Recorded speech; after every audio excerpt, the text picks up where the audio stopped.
이틀 전 이재명 더불어민주당 대표를 흉기로 습격한 60대 피의자. 오늘 오후 구속영장 실질심사를 받습니다. 이르면 오늘 구속 여부가 결정될 것으로 보이는데요. 현장에 나가 있는 취재기자 연결해 자세히 알아보겠습니다. 임형준 기자. 네, 부산지방법원 앞에 나와 있습니다. 네, 영장 실질심사가 오후 2시에 시작이 되는데요. 구속 여부가 오늘 결정될 수 있는 겁니까? 네, 이재명 더불어민주당 대표를 공격한 60대 피의자 김모 씨에 대한 구속 전 피의자 신문이 조금 뒤인 오후 2시 열릴 예정인데요. 김모 씨는 구속 전 피의자 신문을 받기 위해서 조금 전 법원으로 왔습니다. 법원은 김 씨에 대한 신문 내용과 증거 등을 바탕으로 이르면 오늘 저녁 구속 여부를 결정할 것으로 보입니다. 김 씨는 법원에 출석하면서 이 대표를 왜 공격했는지에 대한 질문에 경찰에 변명문 8쪽짜리를 제출했다며 그것을 참고하면 되겠다라고 말한 것으로 확인됐습니다. 앞서 검찰은 범죄의 중대성이 있고 김 씨가 증거를 없애고 도주할 우려가 있다며 구속영장을 청구했습니다. 경찰은 이 대표를 살해하려 했다는 김 씨의 진술을 확보했는데 구체적인 범행 동기와 계획범죄 여부를 밝히는 데 집중하고 있습니다. 어제 오후에는 충남 아산시에 있는 김 씨의 자택과 사무실, 차량 등을 압수수색했습니다. 경찰은 압수수색으로 확보한 PC와 노트북, 흉기 등을 분석해서 범행을 함께 모의한 사람이 있는지도 확인할 예정입니다. 또 김 씨가 범행 당시 사용한 흉기가 원형과 다르게 개조된 사실을 확인했습니다. 범행을 미리 준비했을 가능성이 있는 대목인데요. 김 씨가 범행 하루 전인 지난 1일 열차를 타고 부산역에 도착한 뒤 울산역을 다녀온 동선도 파악됐습니다. 울산역에서 멀지 않은 경남 양산 평산마을에서 문재인 전 대통령을 예방하려 했던 이 대표의 일정을 미리 알고 사전 답사를 하기 위해서라는 의혹도 경찰이 들여다보고 있는 것으로 전해졌습니다. 총선이 100일도 남지 않은 상황에서 제1야당 대표를 상대로 한 살인미수 범죄가 벌어진 만큼 피의자 김 씨의 당적에도 관심이 쏠리고 있습니다. 경찰은 김 씨 당적이 범행과 관련이 있을 가능성이 있다고 보고 국민의힘과 민주당의 당원 명부를 조사해서 김 씨의 당적을 확인했습니다. 다만 정당법에 근거해서 경찰관이 공개할 수는 없는 입장이라고 설명했습니다. 지금까지 부산지방법원 앞에서 YTN 임형준입니다. 일반 병실로 옮겨 회복 치료를 받고 있는 민주당 이재명 대표는 서둘러 당무를 보겠다면서 복귀 의사를 내비친 것으로 파악됐습니다. 국민의힘 한동훈 비대위원장은 오늘 광주를 찾아 5.18 정신 헌법 전문 수록에 적극 찬성한다는 입장을 밝혔습니다. 국회 취재기자 연결합니다. 박규환 기자. 네, 국회입니다. 네, 이재명 대표 지금 건강 상황에 대한 서울대병원의 브리핑이 있었는데요. 어떤 내용이었습니까? 네, 오늘 오전 이재명 대표의 수술을 집도한 서울대병원의 의료진이 직접 이 대표의 수술 경과와 건강 상태 등을 발표했습니다. 먼저 왼쪽 목에서 1.4cm의 자상이 확인됐고 근육이 뚫리고 혈전이 고여 있었다며 내경정맥은 둘레가 심각하게 손상됐다고 밝혔습니다. 이에 따라 혈관 외과 의사의 수술이 필요해 부산대에서 서울대로 이송을 결정했다고 말했습니다. 이후에는 내경정맥 혈관 재건술 등이 진행됐는데 현재는 순조롭게 회복이 진행되고 있지만 추가 손상이나 감염 등 경과를 지켜봐야 한다고 덧붙였습니다. 이재명 대표는 현재 의식이 있고 어느 정도 의사소통이 가능한 것으로 확인됐는데요. 하지만 수술 뒤 회복을 위해 면회는 가족으로 제한된 상황입니다. 홍익표 원내대표는 오늘 아침 MBC 라디오 인터뷰에서 이 대표가 일반 병실로 조기에 옮기는 등 당무 복귀 의지를 드러냈고 당무 집행도 조만간 정상적으로 진행될 거로 내다봤습니다. 직접 들어보시겠습니다. 대표께서 병원에 계셔도 네. 좀 우리가 그 면회가 좀 자유로워지면 그때 가서 말씀을 드리고 예. 또 대표의 의견을 들어서 결정하면 되기 때문에 그렇게 당무가 오랫동안 정지되거나 또 중요한 일을 저희가 처리 못하거나 이러지 않을 것으로 생각합니다. 홍 원내대표는 또 이 대표를 공격한 피의자의 당적 논란에 대해선 사건의 본질이 아니라며 선을 그었습니다. 개인정보보호법에 따라 정당이 공개할 수 없는 만큼 수사기관이 발표할 것이라고 강조했습니다. 이런 가운데 어제 거취 결정 관련 기자회견을 취소한 당내 비주류 의원 모임 원칙과 상식의 이원욱 의원은 당분간 상황을 지켜보겠다고 밝혔습니다. 이 의원은 오늘 SBS 라디오 인터뷰에서 어제 기자회견을 통해 한 차례 더 이재명 대표에게 최후 통첩할 예정이었다며 이 대표가 호전되면 퇴원 전이라도 기자회견을 다시 진행할 수 있다고 말했습니다. 여당 소식 알아보겠습니다. 한동훈 비대위원장 오늘 광주를 방문했는데요. 어떤 발언들이 나왔습니까? 네, 한동훈 비상대책위원장은 오늘 오전 광주 학생 독립운동 기념탑을 방문한 데 이어 5.18 국립묘지를 찾았습니다. 특히 한 위원장은 이곳에서 5.18 정신 헌법 수록을 반대하는 세력은 없다면서 적극 찬성한다는 입장을 밝혔습니다. 직접 들어보시겠습니다.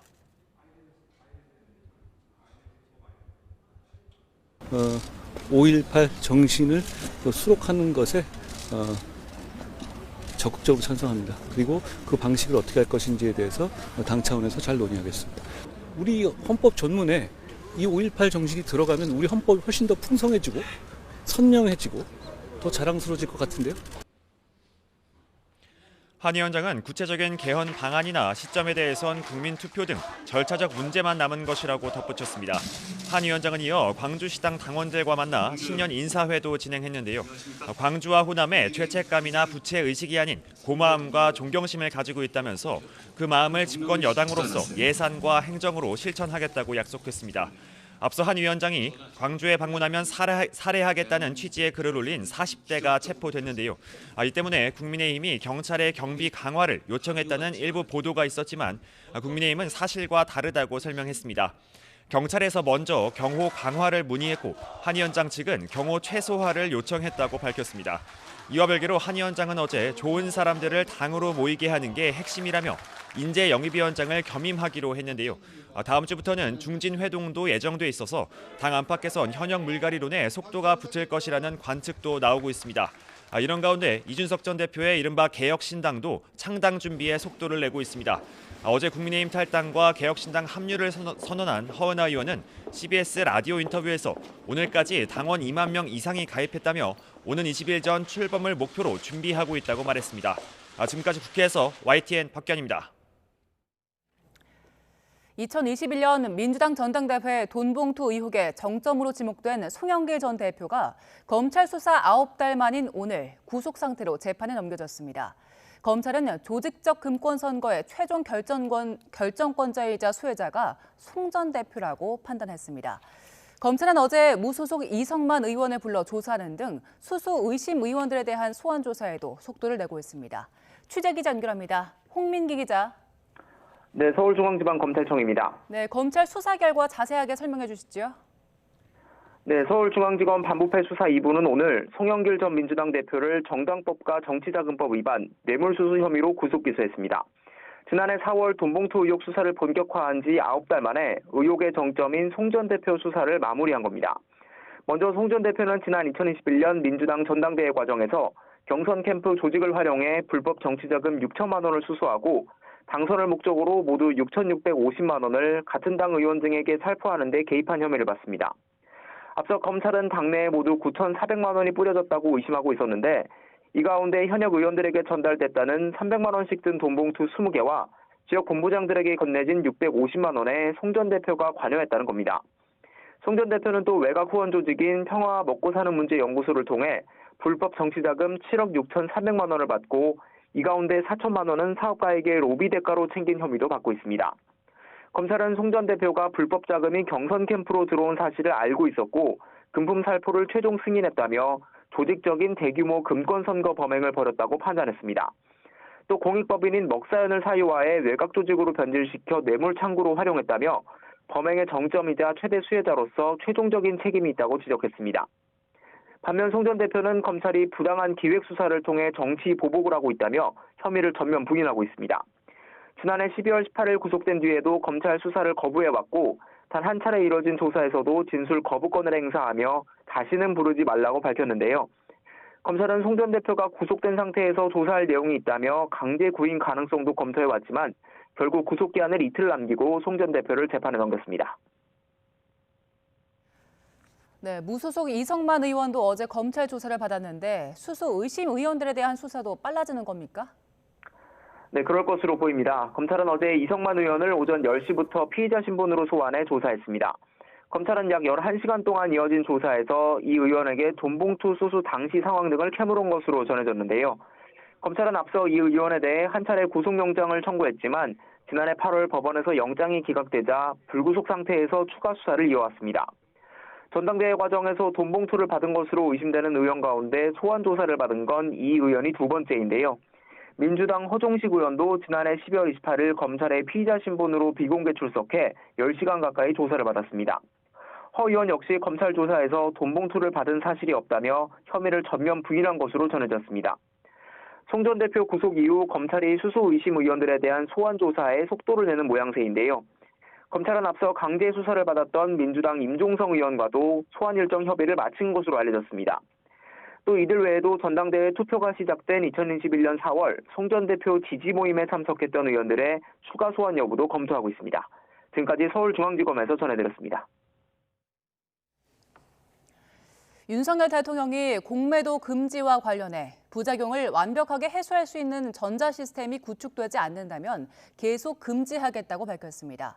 오늘 민생토론회 방식으로 열린 기획재정부 업무보고에서 나온 말인데요. 취재기자 연결해서 자세히 알아봅니다. 권남기 기자. 네, 용산 대통령실입니다. 네, 윤 대통령이 부작용이 해소되지 않는다면 공매도 금지를 풀지 않겠다 이렇게 밝혔는데 총선과는 관련이 없다는 언급을 했네요. 네, 윤 대통령은 오늘 오전 경기 용인 중소기업 인력개발원에서 열린 민생토론회에서 부작용을 완벽하게 해소할 시스템이 구축되지 않는다면 공매도를 계속 금지할 거라고 말했습니다. 선거가 끝나면 금지 조치가 풀릴 거라고 하는 분들도 있다면서 절대 그렇지 않다고 강조했는데요. 토론회 발언 들어보시죠. 선거 끝나면은 풀릴 거라고 하는 분들도 있습니다만 절대 그렇지 않습니다.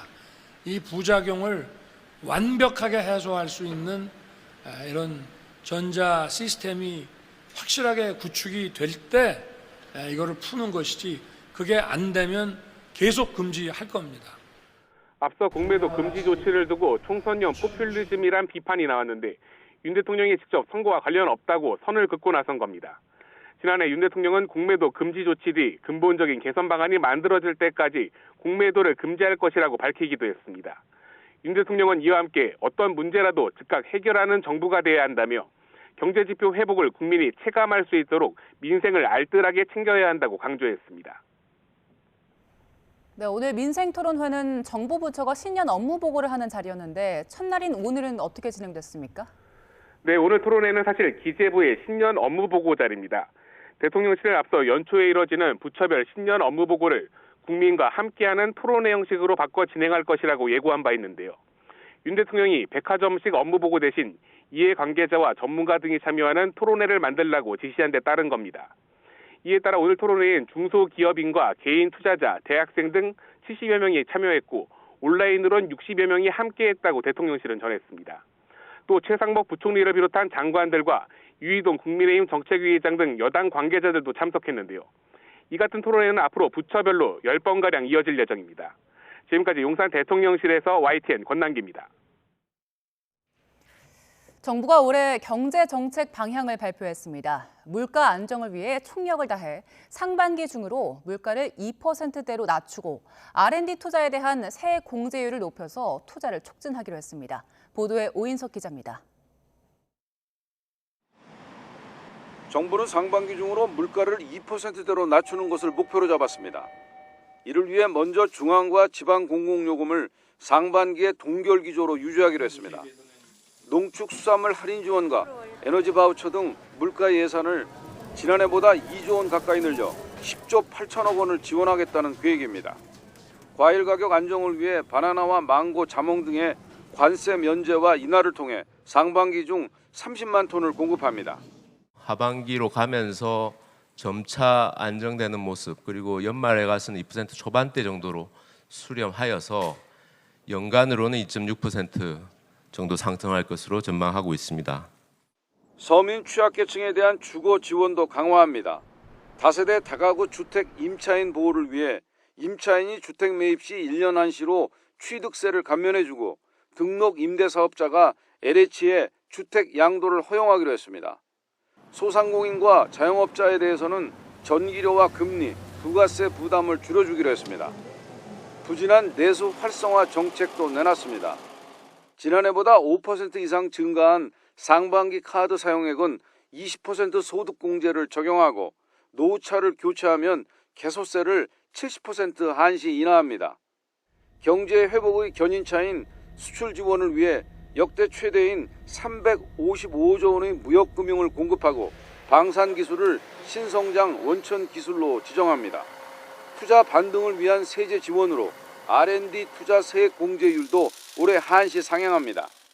투자 증가분에 대한 세액 공제율이 대기업은 35%로 중소기업은 최대 60%까지 높아집니다.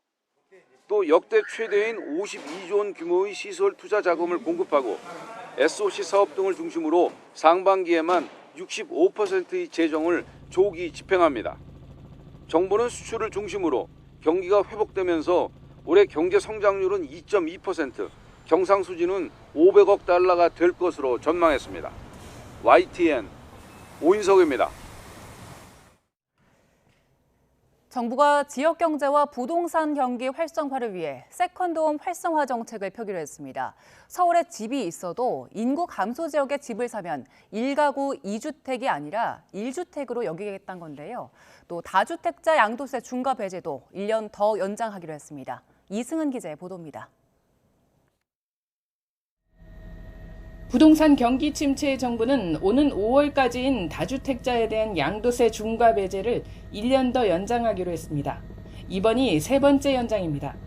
지역 경제를 위해 정부는 지역 거점 육성과 함께 인구 감소 지역 부활 3종 프로젝트를 추진합니다.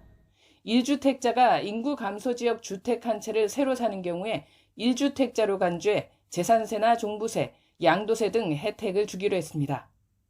미니 관광단지 조성 지원과 함께 인구 감소 지역 창업 시 취득세 면제, 외국인과 의료인력 유입 촉진책 등 정주 인구 확대 방안도 추진합니다. 건설 경기 부양을 위해 올해 60조 원대 공공투자 가운데 55%를 상반기에 집행할 예정인데 비수도권의 경우 개발 부담금 전액과 학교용지 부담금을 절반 감면합니다. 서민과 중산층을 대상으로 한 실버타운 공급 활성화 방안도 마련하기로 했습니다. 개발 제한구역과 농지, 산지 등 3대 입지 규제 완화도 추진합니다. 스마트팜 시설은 일정 요건 아래 농지 이용이 허용되거나 산사태 우려가 없는 곳의 산지 이용이 확대될 것으로 보입니다. 구체적인 방안은 상반기에 2기 경제팀의 정책 과제인 역동경제 구현을 위한 로드맵에 담길 예정입니다. YTN 이승은입니다. 이복현 금융감독원장은 기업 구조 개선 작업인 워크아웃을 신청한 태양건설이 내놓은 자구책에 대해 태영이 아닌 오너 일가 지분을 지키기 위한 자구 계획이란 지적이 나온다며 강하게 비판했습니다. 이 원장은 기자들과 만나 워크아웃은 대주주의 철저한 자구 노력을 전제로 하지만 태영 측이 최소한의 자구책을 시작부터 지키지 않아 우려와 경각심을 갖고 지켜보고 있다고 말했습니다. 특히 태영 측이 뼈를 깎는 자구 노력을 언급했지만 채권단은 남의 뼈를 깎는 노력으로 받아들이고 있다며 감성이 아닌 숫자에 근거한 자금 조달 계획을 제시하라고 압박했습니다. 또 최소 6개월에서 1년 정도 자금 수주 계획을 채권단에 공개하는 등 구체적인 자구책을 오는 주말 전후로 마련해야 채권단 설득이 가능할 거라고 덧붙였습니다. 유동성 위기에 내몰린 태영건설이 워크아웃을 신청한 가운데 롯데건설에서도 프로젝트 파이낸싱 우발채무로 인한 유동성 리스크가 나타날 수 있다는 분석이 나왔습니다. 하나증권 김승준 연구원은 보고서에서 올해 1분기까지 만기가 도래하는 롯데건설의 미착공 PF 규모가 3조 2천억 원이라며 이같이 지적했습니다. 이 같은 분석에 대해 롯데건설 측은 금융권 차환과 신규 대출이 안 되는 극단적인 상황을 가정한 분석이라며 같은 전제라면 살아남을 건설사가 있겠느냐고 반문했습니다. 이어 현금 유동성을 2조 원 이상 확보한 데다 기존 금융권 대출에 문제가 없고 또 우발 부채도 올해는 2조 원으로 감소할 걸로 예상한다고 강조했습니다. 일본 이시카와현 노토반도를 강타한 지진이 일어난 지 나흘째입니다. 사상자는 지금 500명에 육박하고 있는데요. 아직 건물 잔해에 깔려서 구조를 기다리는 사람들이 상당수 있는 것으로 파악이 되고 있습니다. 이른바 구조 골든타임인 72시간이 임박하고 있습니다. 일본 현지 연결합니다. 김세호 특파원. 네, 도쿄입니다. 네, 강진이 발생한 지 이제 나흘째입니다. 먼저 인명피해부터 집계해 주시죠. 네, 이시카와현 노토반도로 강타한 규모 7.6의 강진으로 지금까지 최소한 81명이 숨지고 400여 명이 크고 작은 부상을 입은 것으로 집계됐습니다. 하지만 통신장애 등으로 일본 정부는 아직 전체 상황을 제대로 파악하지 못하고 있습니다. 건물에 깔려 구조를 기다리는 사람들도 상당수 있는 것으로 파악되고 있는데 고립된 사람도 740명에 이른 것으로 전해지면서 행방불명자도 잇따르고 있고 이시카와 현의 경우 연락이 닿지 않는 51명의 이름을 공개했습니다. 건물 붕괴가 많고 주요 도로가 지진과 산사태로 끊겨 있는 데다 수시로 일어나는 여진으로 인해 구조 활동에 많은 제약이 따르고 있습니다. 특히 지진 생존율이 급격히 낮아지는 시점인 지진 발생 후 72시간, 이른바 골든타임은 오늘 오후 4시대로 임박했습니다. 따라서 오늘 저녁 무렵까지가 구조 작업의 최대 고비가 될 것으로 보입니다. 기시다 총리는 상당히 엄중한 상황이라며 구조에 전력을 다하겠다고 거듭 밝혔는데요. 직접 발언 들어보겠습니다. 助けを待つ方々多数おられます。現場の状況、大変厳しい状況にありますが、命を守る観点から重要な被災72時間が経過する本日夕刻まで、現場の総力を挙げて一人でも多くの方の救命救助を目指してまいります。 네, 피해 지역 주민들의 고충도 상당할 것 같습니다. 난방은 어떻게 하고 있고 식수 조달은 어떻게 하고 있습니까? 네, 이시카와현에서만 32,500여 가구의 전력 공급이 이미 중단됐고요. 이시카와현, 후쿠야마현, 니가타현 등 3개 현에서는 11만 4,700여 가구의 물 공급이 끊겼습니다. 현재까지 집계된 피난민도 33,100여 명으로 파악되고 있고 이시카와현 등 3개 현에서 모두 400여 곳의 피난소가 운영되고 있습니다. 하지만 난방 상태가 열악하고 물 공급이 원활하지 않아 추위와 배고픔을 견뎌야 하는 생활을 이어가고 있습니다. 특히 피난 생활이 길게 이어질 경우 노약자들의 건강 관리에도 우려가 제기되는데요. 실제 지난 2016년 구마모토 지진 때 피난 생활 중 그 건강이 급속도로 나빠져 사망한 사람이 200명 이상으로 지진에 의한 직접 사망자 50명의 4배였다는 통계도 있습니다. 피해 지역에 남은 주민들도 대부분 비축하고 있던 식량과 물도 하루 이틀분밖에 남아있지 않아 구호품 보급이 시급한 것으로 알려졌습니다. 일본 정부가 도로, 통신 복구 작업에 속도를 내면서 구호 작업을 서두르고 있지만 언제 닥칠지 모를 여진과 강우 예보까지 겹치면서 작업에 난항이 예상되고 있습니다. 지금까지 도쿄에서 전해드렸습니다.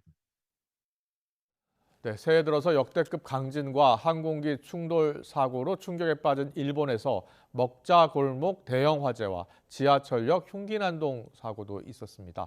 대형 사고로 민감해진 일본의 사회적 불안감이 커지고 있습니다. 이종수 기자의 보도입니다. 새해 첫날 오후 혼슈 중부 이시카와현 노토반도에서 규모 7.6 지진이 나 엄청난 경제적 피해와 사상자가 발생했습니다. 이튿날 도쿄 하네다 공항에서는 379명을 태우고 착륙하던 일본 항공 잘 여객기가 활주로에 있던 해상보안청 항공기와 충돌하는 사고가 났습니다.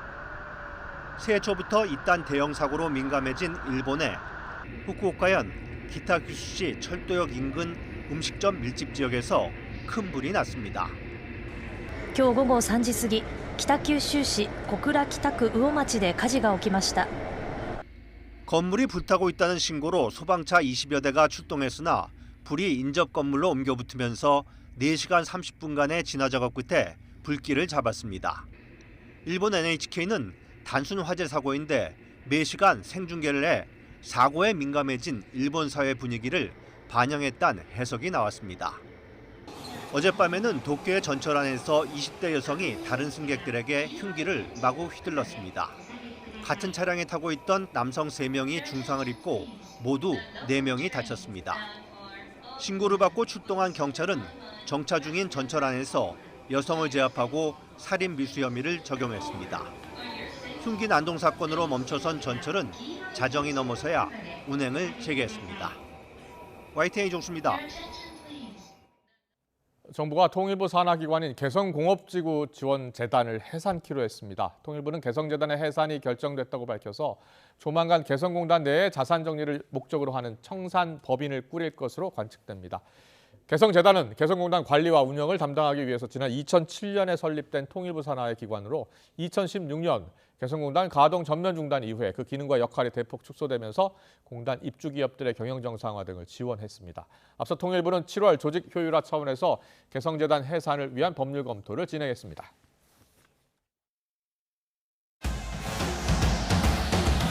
김정은 동지께서 존경하는 자제분과 여사와 함께 관람 속에 나오시자 장례는 격정의 도가니로 화했습니다.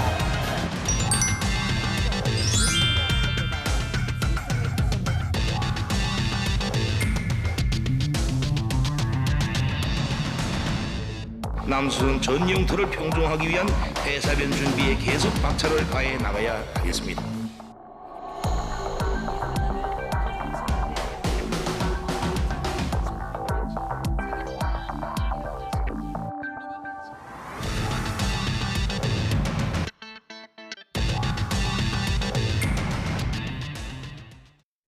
국가정보원이 처음으로 북한 김정은 국무위원장의 후계자로 딸 김주애가 현재로서는 가장 유력하다 이렇게 밝혀서 주목됩니다. 네, 또 김여정 부부장이 최근 담화를 통해서 윤석열 대통령과 문재인 전 대통령을 동시에 비난하며 갈라치기를 시도했다는 분석도 나오는데요. 거칠어진 북한의 발언 수위 그리고 후계 구도까지 김용환, 김용현 동국대 북한학과 교수와 짚어보겠습니다. 어서 오세요. 어서 오세요, 교수님. 안녕하십니까. 국정원이 주애를 유력한 후계자로 보는 이유 어디서 찾았을까요? 그동안은 아직은 아니다 이런 입장이었던 것 같은데. 최근 들어서 이제 김주애를 등장시키는 화면들을 보면 상당히 김정은 위원장의 지근거리에 김주애가 이제 등장하고 있고 대체로 보면 지금 화면에 나오지만 오히려 이설주는 조금 떨어져 걷네요. 그렇죠. 이설주가. 옆으로 비껴가지 않습니까? 김주애가 바로 아버지와 이제 팔짱을 끼고 등장하고 있고 또 최근에 이제 박정천 군사부장과 만났을 때 대화할 때 보면은 박정천 이제 무릎을 꿇고 그 대화를 하거나 이런 뭐 전반적인 드러나는 모습을 보고 우선은 좀 판단하는 듯한 느낌이고요. 또 그 정보가 있을지는 모르겠습니다만 이제 김주애와 관련된 특별한 부분이 혹시 있다면 뭐 그것이 이제 국정원의 판단에 중요한 기준이 됐을 거다 이렇게 볼 수도 있겠습니다. 주애가 등장한 게 2022년 11월이었는데 맞습니다. 그동안에는 사실 국정원이 이렇게 얘기한 적이 없었고 또 많은 전문가들 의견도 엇갈렸었거든요. 교수님 생각은 어떠세요? 뭐 제가 볼 때는 김주애로의 확정이다 이렇게 보기는 어려울 것 같고요. 김주애가 후계군 속에 지금 진입해 있다 이렇게 볼 수는 있을 것 같습니다. 김주애 등장은 두 가지 측면을 봐야 될 것 같은데 두 가지 측면이요? 김주애가 등장함으로써 앞으로 후계 구도는 백두혈통 4세대로 간다는 것을 거의 확정하는 겁니다. 그러니까 북한 내부의 주민들에게도 그렇고 대외적으로도 북한 체제는 다른 세계와 달리 김일성, 김정일, 김정은 그다음에 그 김정은의 자녀 중심으로 해서 4세대로 가겠다. 이것을 이제 미리 서로 이제 예방 접종을 하는 이런 느낌으로 저는 보이고 있고요. 또 하나의 측면은 이제 김주애 등장이 이렇게 화면에 계속 나오는 것은 김정은 위원장에 대한 국제사회의 부정적 시선, 또 도발적 이미지, 또 북한 체제에 대한 부정적 시선들을 상당 부분 상쇄시키거나 그것을 아예 그 이슈에서 사라지게 만드는 오히려 모든 관심을 김주애에게 쏠리게 만드는 그런 효과를 노리는 측면도 있다 이렇게 보여집니다. 그렇군요. 교수님 그 4대 세습 이야기를 해주셨는데 만약에 북한이 지금 뭐 주애가 후계자로 확정된 건 아니지만 4대 세습은 가능성이 높아진 거라는 말씀이시잖아요. 그렇죠. 우리나라에는 어떤 영향을 줍니까? 그것은 뭐 우리나라에 특별한 영향을 지금 현재 준다라고 판단하기 좀 쉽지 않을 것 같고요. 그러니까 북한 체제가 정치적으로 또는 대외적으로 군사적인 측면에서는 그렇게 큰 변화 없이 앞으로도 갈 것이다 또는 가겠다 이런 것을 또 보여주는 측면도 있다. 그렇게 보면 남관계 측면이나 여러 가지 앞으로의 미래와 관련된 부분에서는 오히려 남북이 서로 좀 불편한 관계가 좀 더 지속될 수도 있는 뭐 이런 부분들이 오히려 더 부각될 수밖에 없는 그런 점에서 보면 뭐 북한 체제의 특성이기도 하기 때문에 그 4대로 가는 백두혈통으로 가는 그 흐름을 일반적으로 보면 이제 굉장히 부정적으로 볼 수밖에 없지 않겠습니까?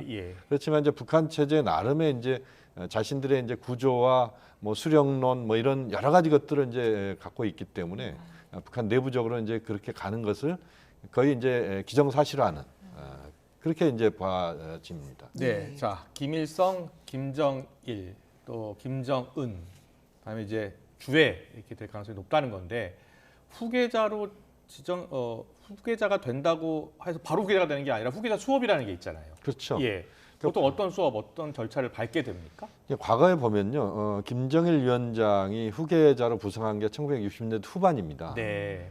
그러니까 1942년생이기 때문에 20대 한 중후반 때 이제 후계자로 부상이 됐었고, 그때부터 한 20년 정도 후계 수업을 받습니다. 그렇군요. 예. 그때 후계자로서 김정일 위원장이 한 번도 노동신문에 이름이 등장하지 않습니다. 네. 당중앙이라고 하는 그런 이름을 쓰고. 이제 우리가 유추할 수 있는, 그러니까 당중앙이 곧 김정일 위원장이었던 것이죠. 그랬군요. 그런 식으로 이제 외부로는 비춰지면서 후계 수업을 매우 다양한 차원에서 뭐 정치, 군사, 외교, 경제 모든 분야에서 이제 수업을 받는다 이렇게 볼 수가 있고. 김정은은 어떤 수업 받았어요? 김정은 위원장 때는 그것이 상당히 좀 기간이 짧았습니다. 왜냐하면 김정일 위원장이 우리가 이제 스트로크라고 하는 문제가 이제 한번 발생했지 않습니까?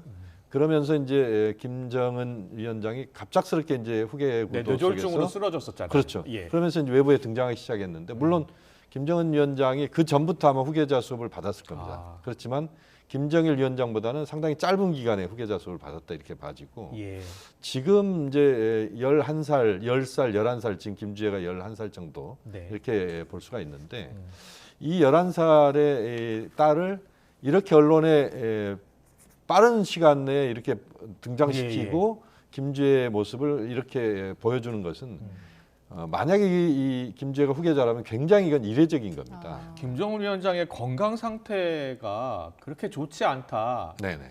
그래서 후계 구도를 좀 서두르고 있는 것이다라는 분석도 있긴 하던데 거기에 대해서는 어떤 생각이세요?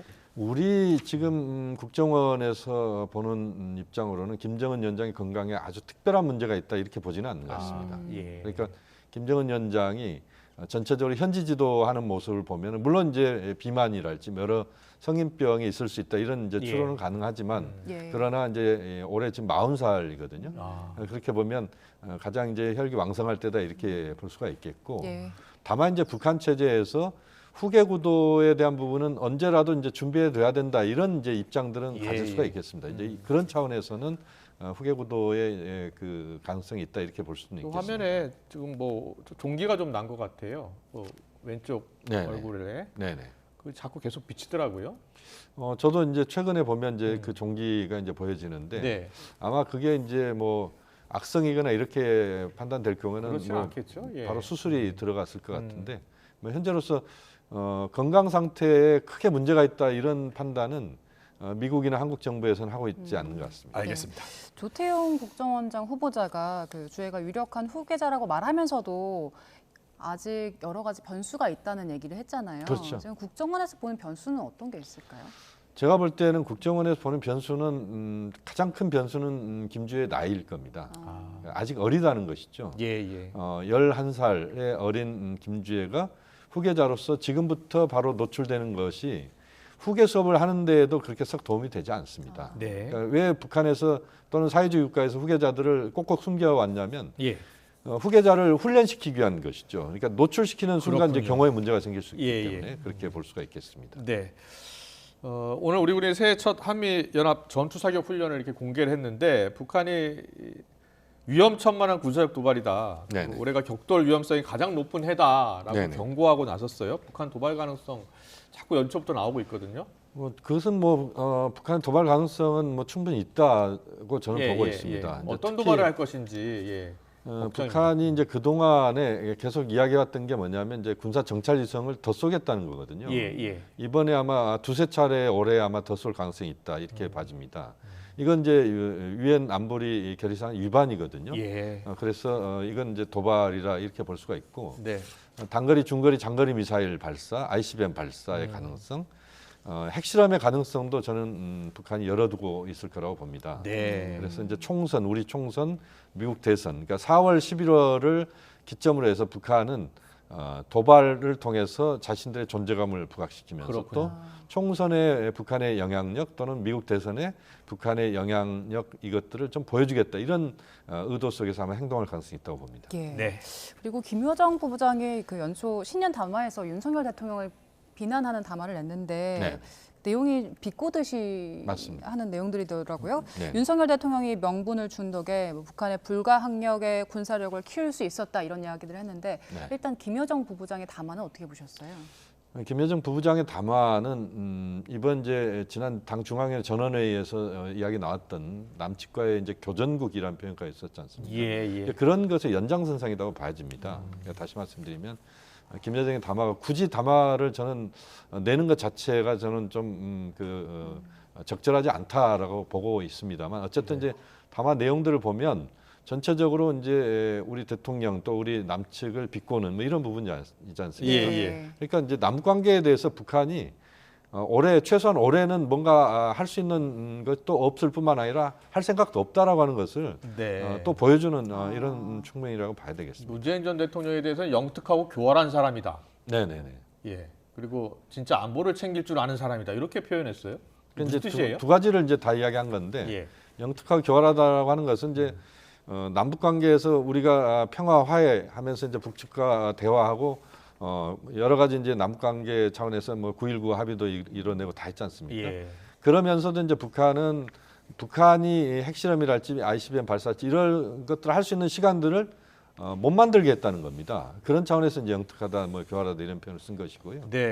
어쨌든 전직 대통령, 그다음에 현직 대통령을 비교하면서 또 그런 평가들을 해내는 것 자체가 사실상 남남 갈등을 강력하게 북한은 좀 조장하겠다 뭐 이런 의도라고 봐집니다.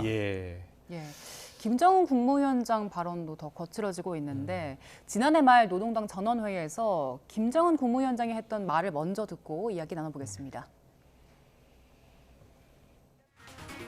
우리를 주종으로 선포하고 외세와 양압하여 정권 붕괴와 흡수 통일의 기회만을 노리는 족속들을 화해와 통일의 상대로 여기는 것은 더 이상 우리가 범하지 말아야 할 착오라고 생각합니다. 북남 관계는 더 이상 동족 관계, 동질 관계가 아닌 적대적인 두 국가 관계, 전쟁 중에 있는 두 교전국 관계로 완전히 고착되었습니다.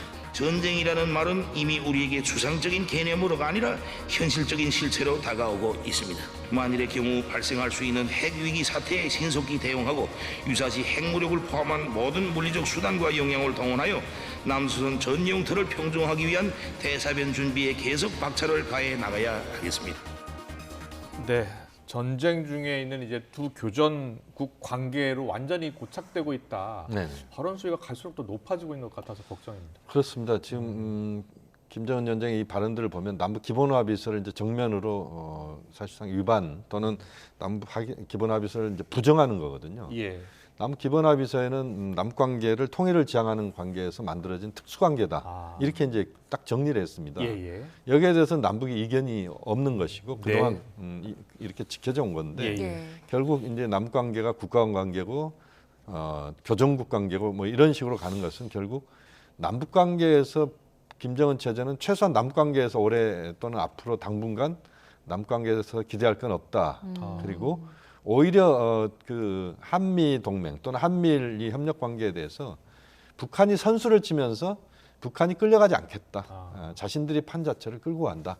뭐 이런 차원에서 일단 말폭탄을 세게 터뜨렸다 이렇게 볼 수 있겠습니다. 그렇군요. 이런 상황에서 미국 국무부에서는 대화에 대해서 더 방점을 찍었거든요. 그 매슈 밀러 대변인이 한반도의 완전한 비핵화를 성취할 수 있는 건 가장 최선의 방법이 대화라고 생각한다. 그리고 대화 추구는 우리의 지속적인 정책이 될 것이다라고 밝혔는데 지금 이런 상황에서 대화가 가능합니까? 현재로서는 뭐 쉽지는 않다고 보고요. 미국 쪽에서 이제 대화 이야기를 꺼내는 것은 현재 이제 우크라이나 러시아 전쟁, 그다음에 이스라엘 하마스 전쟁 여기에 이제 미국은 집중할 수밖에 없는 거 아니겠습니까? 이 상황에서 한반도에 또는 동북아시아에서의 안정적 관리 이게 이제 미국으로서는 굉장히 중요한 외교 목표가 될 겁니다.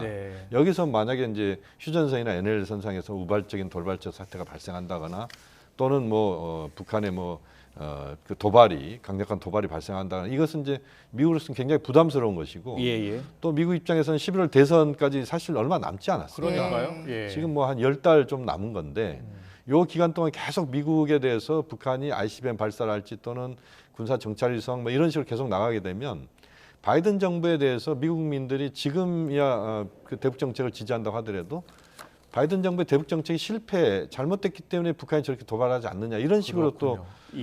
또 몰아붙일 수 있는 뭐 이런 요소들이 지난 있기 때문에 2016년 대선 때도 북한이 도발을 많이 했잖아요. ICBM도 쓰고 그렇죠. 핵실험도 했고요. 네. 예. 그래서 대화를 다시 강조하고 나섰고요. 마지막으로 앞서 저희가 개성공단 이야기를 했는데 통일부가 개성공단 지원 재단을 해산하기로 했다고 합니다. 네. 2016년에 사실상 이 교류가 중단된 상황이잖아요. 어떻게 네. 봐야 됩니까?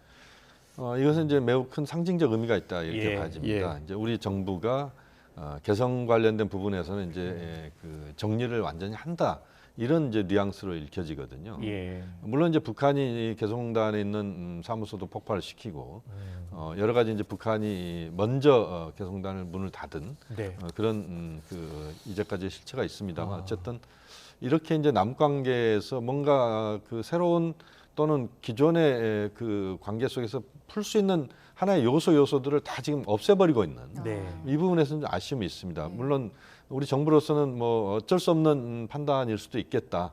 왜냐하면 지원재단이 지금 역할을 거의 한 7, 8년 동안 전혀 하지 못했거든요. 네. 예. 그렇게 보면 이제 사실 이제 그 일 자체는 할 수가 없는 상황입니다만 그러나 이제 전체적으로 보면 남관계가 계속 퇴보하고 있는 현주소를 보여준다는 점에서 상당히 좀 씁쓸한 또 마음이 듭니다. 네, 알겠습니다. 오늘 말씀 여기까지 듣겠습니다. 존재감 커지는 김주의 또 북한의 심리전, 남북관계 영향에 대해서 짚어봤습니다. 김용현 동국대 북한학과 교수였습니다. 잘 들었습니다. 고맙습니다.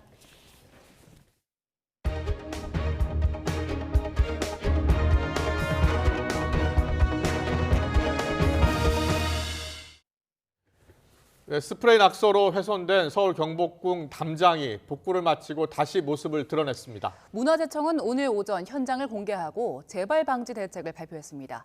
취재기자 연결합니다. 김정회 기자. 네, 김정희입니다. 네, 먼저 공개된 경복궁 담장 소식부터 알아보겠습니다. 낙서가 완전히 지워졌습니까? 네, 낙서는 모두 지워졌습니다. 경복궁 영추문 좌우측 12.1m, 고궁박물관 주변 쪽문 쪽 24.1m 구간입니다. 문화재청은 오늘 오전 이 두 곳에 낙서가 제거된 모습을 공개했는데요. 다만 복원은 오염된 흔적을 지우는 것뿐 아니라 주변 석재와 색맞춤이 필요합니다. 지우는 과정에서 사용한 약품이 시간이 지난 뒤에 해당 부분과 주변에 어떻게 영향을 주는지도 살펴서 후반 작업을 해야 합니다. 이런 점에서 문화재청은 현재 공정률을 80% 정도라고 설명했습니다. 네, 굉장히 추운 날씨에 제거 작업이 진행됐었잖아요. 그동안의 과정도 전해주시죠. 네, 한파가 맹위를 펼치던 때에 사건이 발생했기 때문에 강추위로 작업이 중단된 기간을 빼면 총 8일간 낙서 제거 작업이 진행됐습니다. 투입된 인원은 하루 평균 29.3명꼴로 대부분 국립문화재연구원 문화재보존과학센터와 국립고궁박물관 소속 보존처리 전문가들이었습니다. 전문가들은 영추문 주변과 고궁박물관 쪽문 주변의 낙서 제거를 다르게 진행했습니다. 영추문 주변은 전체적으로 석재 상태가 평편해 미세 블라스팅 방법을 적용했고 박물관 쪽문 주변 담장은 레이저 클리닝 작업 후 모터 툴로 마무리했습니다. 문화재청은 담장 표면 상태를 계속 점검하고 결과에 따라 2단계 보존 처리 작업을 마저 진행할 예정입니다. 네, 문화재청이 복구 비용을 청구하겠다 이런 얘기 나오던데요. 어떤 내용입니까? 네, 문화재청이 지금까지 낙서 제거에 든 돈에 대해서 손해배상을 청구하겠다고 방침을 세운 겁니다. 문화재청은 오늘 브리핑에서 전문 장비, 작업에 필요한 방진복과 장갑, 작업화 등 용품 비용에 2,153만 원이 쓰였다고 밝혔는데요. 여기엔 투입된 전문가들의 인건비나 기타 비용이 포함되지 않았습니다. 따라서 이 부분까지 포함하면 전체 금액은 더 늘어나게 되는데 문화재청은 문화재보호법에 따라 원상 복구에 든 비용을 징수한다는 방침입니다.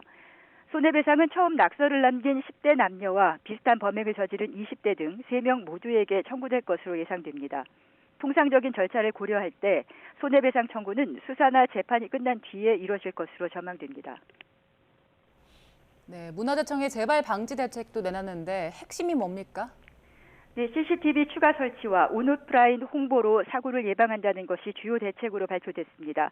특히 CCTV는 문화재에 대한 인위적인 훼손을 인지하고 자동 알람과 경고 방송을 할 수 있는 지능형을 연내에 20대, 내년까지 110대를 4대 궁과 종묘, 사직단 외곽 담장에 설치할 계획입니다.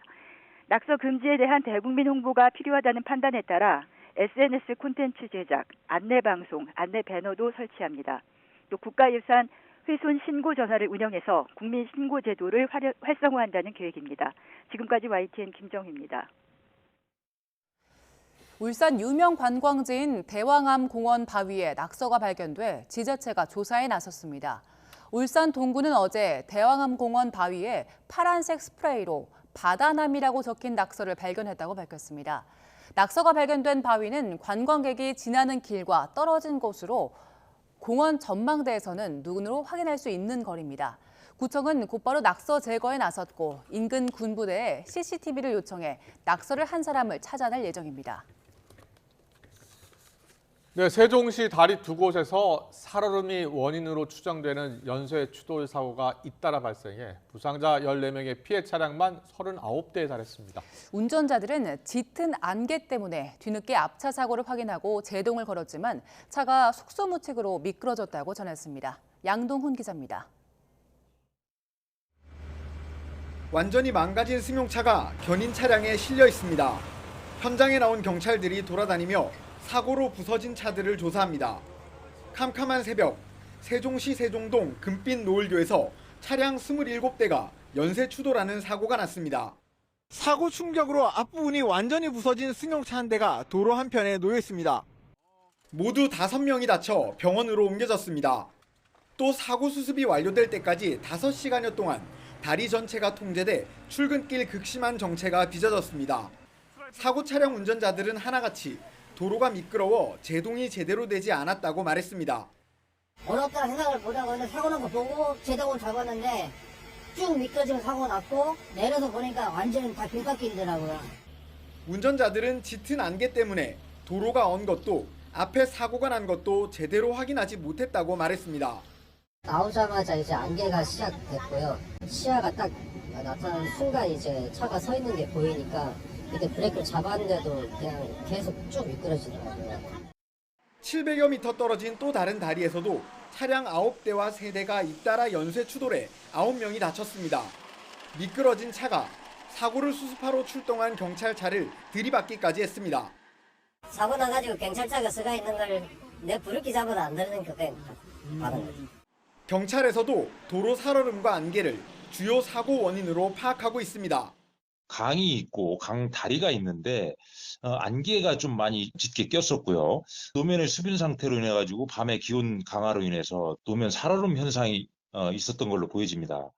경찰은 사고에 영향을 미친 다른 원인이 있었는지 주변 CCTV와 차량 블랙박스 영상 등을 확인하고 있습니다.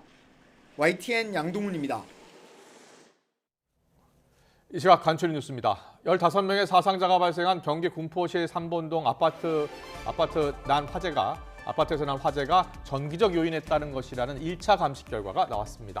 경기 군포경찰서는 국립과학수사연구원에서 화재 감식을 진행한 결과 화재가 발생한 세대 안방 전등에서 단락의 흔적이 발견됐다고 밝혔습니다. 인천지방검찰청은 혼자 사는 여성 집에 침입해 피해자를 7시간 넘게 감금하며 때리고 성폭력까지 저지르려 한 30대 남성 A씨를 구속 기소했습니다. 검찰은 CCTV 분석 등을 통해 A씨가 사전에 치밀하게 범행을 준비했던 걸로 보고 전자장치 부착 명령도 함께 청구했습니다. 여성 속옷을 훔쳐서 집행유예를 선고받았던 남성이 재차 속옷을 훔치다 적발돼 재판에 넘겨졌습니다. A씨는 지난해 10월 31일 밤 9시쯤 광명시 소재의 아파트에서 혼자 살던 여성 집에 몰래 침입하고 속옷을 훔치려다 체포됐는데 앞서 여성 속옷을 3차례 훔친 혐의로 기소돼 집행유예를 선고받은 상태였습니다. 군 간부와 병사 간 도발 규정 차이를 두지 말라는 국가인권위원회의 권고를 국방부가 받아들이지 않았습니다. 인권위는 도발 규정 관련 시정 권고에 대해 국방부가 검토 중이나 미확정으로 회신해 권고 수용 의지가 없는 걸로 판단한다고 밝혔습니다. 인권위는 재작년 간부와 병사의 도발 규정이 다른 것은 차별이란 취지의 진정을 접수했고 이후 국방부와 전 군을 대상으로 직권조사를 진행한 인권위는 국방부 장관에게 도발 규정 차별 시정을 권고했습니다. 미혼 싱글, 독거, 노인 등이 갈수록 늘어나면서 전체 주민등록상의 세대에서 1인 세대의 비중이 40%를 넘었습니다. 행정안전부 주민등록 인구 기타 현황을 보면 1인 세대가 전체에서 차지하는 비중은 42%에 달해 전체 10세대 가운데 4세대 이상을 차지했습니다. 이는 통계청에서 추산한 지난해 1인 가구 비중인 34%보다 훨씬 높은 수치입니다. 매일 담배를 피우는 사람의 비율이 최근 10년 사이 크게 줄었습니다. 보건복지부와 질병관리청 자료를 보면 2021년 기준으로 15세 이상 인구의 매일 흡연율은 15.4%로 10년 전보다 7.8%포인트 줄었습니다. 오늘 원활한 날씨 속에서 수도권 지역은 미세먼지 농도가 높게 나타나고 있습니다. 내일은 중국발 스모그까지 유입되면서 전국의 공기가 탁하겠습니다. 야외에 나가 있는 기상캐스터 연결해서 자세히 알아봅니다. 박현실 캐스터. 네, 상암 하늘공원에 나와 있습니다. 네, 추위는 좀 누그러졌는데 미세먼지가 문제라고요? 네, 그렇습니다. 현재 서울의 기온은 영상 4도까지 오르면서 온화한데요. 다만 미세먼지가 말썽입니다. 대기가 정체되면서 지금 수도권의 초미세먼지 농도 나쁨 수준 보이고 있는데요. 내일은 중국발 스모그까지 유입되면서 전국의 공기가 탁해질 것으로 예상됩니다. 당분간은 외출하실 때 미세먼지용 마스크를 꼭 착용하셔야겠습니다. 오늘 중서부 지역의 초미세먼지 농도 나쁨 수준이 예상됩니다. 내일은 중국발 스모그까지 더해지면서 전국의 공기가 탁해집니다. 호흡기 건강에 유의하셔야겠습니다. 내일도 구름만 간간히 지나는 가운데 큰 추위는 없겠습니다. 서울과 대전 아침 기온 3도, 광주 1도로 시작하겠습니다. 한낮 기온은 서울 6도, 대전 10도, 광주 11도로 오늘보다 1, 2도가량 높겠습니다. 하지만 절기 소원인 주말부터는 다시 북서쪽에서 찬 공기가 유입되겠습니다. 특히 월요일에는 다시 영하 10도 안팎의 강추위가 찾아오겠고요.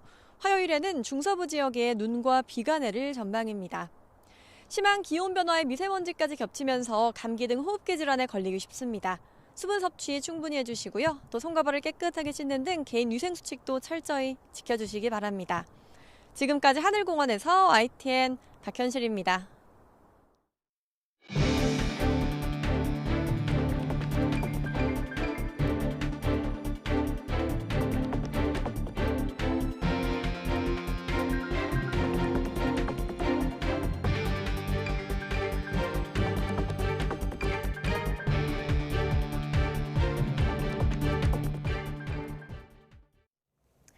민주당 이재명 대표를 흉기로 습격한 피해자 김모 씨의 구속 여부가 이르면 오늘 결정됩니다.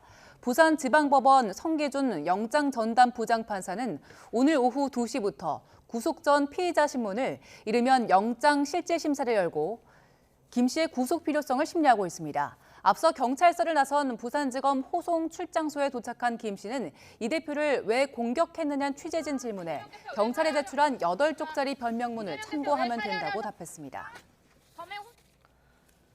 네, 흉기 공격을 당한 이재명 민주당 대표를 수술한 서울대 병원 측은 이 대표가 난도 높은 수술 후에 순조롭게 회복 중이라고 치료 경과를 설명했습니다. 네, 집도의 설명을 직접 들어보겠습니다. 목 부위는 혈관, 신경, 기도, 식도 이런 중요한 기관들이 몰려있는 곳이어서 상처의 크기가 중요하지 않습니다. 얼마나 깊이 찔렸는지, 어느 부위를 찔렸는지가 중요한 상황이었습니다. 그리고 목 정맥이나 목 동맥의 혈관 재건수는 난이도가 높은 수술입니다. 그리고 그 근육을 뚫고 그 아래에 있는 송목 정맥이 앞부분이 원주로 치면 60% 정도가 예리하게 잘려 있었고 피떡이 많이 보여 있었습니다. 다행히 잘 회복하셔가지고 지금 수술 다음날 병실로 이송되었고 현재 순조롭게 회복하고 계십니다. 민주당 홍익표 원내대표는 의원 시절 독도 영유권 분쟁이 있는 건 사실이라고 언급해 논란이 불거진 신원식 국방부 장관을 즉각 파면하라고 윤 대통령에게 요구했습니다. 홍 원내대표는 오늘 정책조정회의에서 함량 미달 인사가 국방부 장관 자리에 앉아 영토를 그리고 국가 안보를 위태롭게 만들고 있다면서 이같이 밝혔습니다. 이어 신 장관은 이미 이완용을 두둔하고 홍범도 흉상 철거를 주도하는 등 잘못된 역사 인식을 갖고 있었다면서 이런 장관을 그대로 두는 건 윤석열 대통령도 신 장관 생각에 동의하는 것이냐고 물었습니다. 국방부는 신원식 국방부 장관의 의원 시절 독도 영유권 분쟁 발언 논란에 대해 당시는 의원 신분의 말이었다고 해명했습니다. 전하교 국방부 대변인은 국방부 정례 브리핑에서 관련 질문에 그때는 의원 신분이었고 장관 지명 이후 국회 인사청문회에서는 독도 문제에 대한 명확한 입장을 밝혔다고 답했습니다. 이어 민주당 홍익표 원내대표가 신 장관의 즉각 파면을 요구한 데 대해서도 야당이 한 말씀에 특별한 입장을 가지고 있지 않다고 말했습니다. 지난 2021년 숨진 전두환 씨의 마지막 추징금 55억 원이 국고로 환수됩니다. 서울고등법원은 지난달 8일 전 씨 일가의 경기 오산시 임야 관리를 맡은 교보자산신탁이 한국자산관리공사를 상대로 낸 공매대금 배분 취소 소송에서 1심과 같이 원고 패소 판결했고 교보자산신탁이 대법원 상고를 포기하면서 지난달 30일 판결이 자동 확정됐습니다. 재판부는 교보자산신탁이 불법 재산이란 정황을 알고도 전 씨 일가 부동산을 취득한 것으로 보인다며 추징 집행으로 사회 최고위층의 도덕성을 높이는 공익도 있다고 밝혔습니다. 다만 전체 추징금 가운데 이번 판결 금액까지 1,337억여 원을 환수하고 남은 867억 원은 전두환 씨 사망에 따라 소급 입법 없이는 국고 귀속이 불가능합니다. 국민권익위원회가 전국 92개 지방의회를 대상으로 종합청렴도를 평가했더니 총점이 68.5점에 불과해 크게 낮은 것으로 집계됐습니다.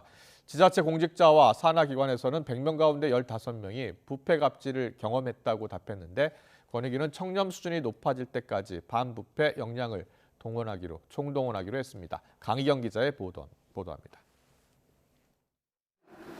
지방자치단체의 의사결정 기관으로서 국민생활과 밀접하게 맞닿아 있는 지방의회.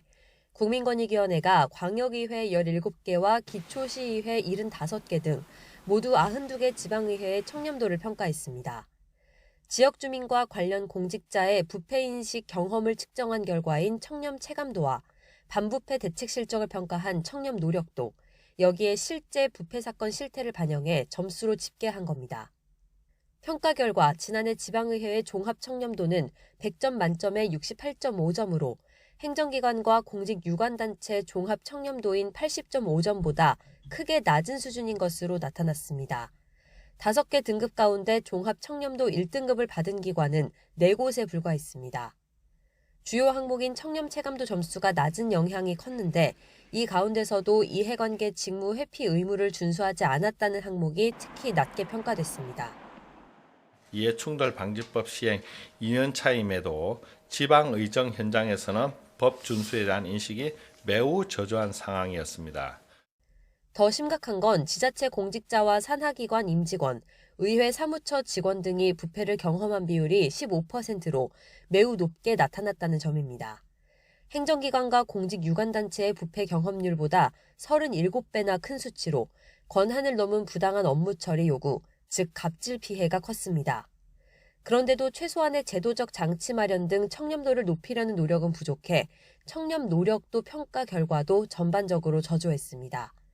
이에 따라 권익위는 지방의회 반부패 특별대책을 마련해 즉각 시행하기로 했습니다. 1월에서 3월부터 지방의원 행동강령, 이해충돌 방지법, 청탁금지법 등 반부패 법령 위반 행위와 법령별 제도 운영 현황에 대한 실태 점검을 강도 높게 실시하겠습니다. 또 올해는 전국 243개 모든 지방의회를 대상으로 청렴도 평가를 진행해 지방 토착 카르텔형 부패를 개선해 나간다는 방침입니다. YTN 강희경입니다. 전국의 아파트 분양가가 2년 사이에 20% 오른 것으로 나타났습니다. 주택도시보증공사가 발표한 민간 아파트 분양가격 동향을 보면 지난해 11월 전국 아파트 3.3제곱미터당 분양가는 1,710만 원으로 재작년 1월보다 20% 올랐습니다. 전용 면적 84제곱미터 기준으로 분양가는 9,962만 원이 상승했습니다. 올해부터 사업계획 승인을 새로 신청하는 민간 아파트의 경우 층간소음 검사 기준이 강화되고 공사비도 상승세라서 올해 분양가는 더 오를 것으로 보입니다. 남양유업의 경영권을 두고서 홍원식 회장 일가가 사모펀드 운용사 한행컴퍼니와 벌인 법적 분쟁에서 최종 패소했습니다. 이에 따라 창업 이후 60년간 이어온 오너 경영 체제가 막을 내리고 남양유업은 새 주인을 맡게 됐습니다. 취재기자 연결합니다. 백종규 기자. 네, 대법원입니다. 네, 대법원이 남양유업 홍원식 회장 일가, 오너 일가가 가진 주식을 사모펀드에 넘겨줘야 한다라고 최종 판단한 거군요. 네, 사모펀드 운영사 한행컴퍼니가 홍현식 남양유업 회장 일가를 상대로 낸 주식 양도 소송에서 대법원은 한행컴퍼니 측 손을 들어줬습니다. 대법원은 원심 판단에 법리 오해가 없고 필요한 심리를 다하지 않아 판결에 영향을 미친 잘못도 없다고 판단했습니다. 재판에서는 김앤장 법률사무소가 최초 계약 과정에서 양측을 모두 자문한 게 쌍방 대리 행위로 위법한지가 쟁점이었습니다. 대법원은 하급심과 달리 김앤장의 쌍방 대리 행위 자체는 인정했습니다. 하지만 홍 회장이 주당 매매 대금에 관해서 직접 협상을 하면서 김앤장의 쌍방 자문에 동의했다고 볼 수 있어서 양측의 주식 양도 계약 자체는 유효하다고 봤습니다. 이에 따라 홍 회장 일가는 계약대로 한행컴퍼니에 주식을 넘겨줘야 합니다. 양측 법정 공방의 발달은 지난 2021년으로 거슬러 올라갑니다. 남양유업은 코로나가 확산하던 2021년 4월 자사 제품인 불가리스가 코로나19 억제 효과가 있다고 주장했다가 논란이 확산됐습니다. 이에 홍 회장은 허위 발표 책임을 지며 전격 사임을 발표했습니다. 이어 오너 일가가 보유한 회사 주식 52.63%를 3,100억여 원에 매각하는 조건으로 한행컴퍼니와 주식 매매 계약을 맺었습니다. 하지만 홍 회장 측은 매각을 미뤘고 같은 해 9월 한행컴퍼니의 계약 해제를 통보했는데요. 한행컴퍼니가 백미당 매각 제외, 오너 일가 처우 보장 등 계약 조건을 지키지 않았다는 이유입니다. 이에 한행컴퍼니는 홍 회장 등을 상대로 거래 의무를 조속히 이행하라며 소송을 냈습니다. 재판 과정에서 홍 회장 측은 한행컴퍼니가 부당하게 경영에 간섭을 했고 비밀 유지 의무를 위반했다며 계약 해지는 적법하다는 주장을 펼쳤습니다. 또 김앤장 법률사무소가 홍 회장 일가와 한행컴퍼니를 쌍방 대리해 이는 변호사법 위반이고 이에 따라 계약 무효라고 주장했습니다. 그러나 1심과 2심 모두 한행컴퍼니 손을 들어줬습니다. 1심 재판부는 계약대로 주식 이전 절차를 이행하라고 선고했습니다.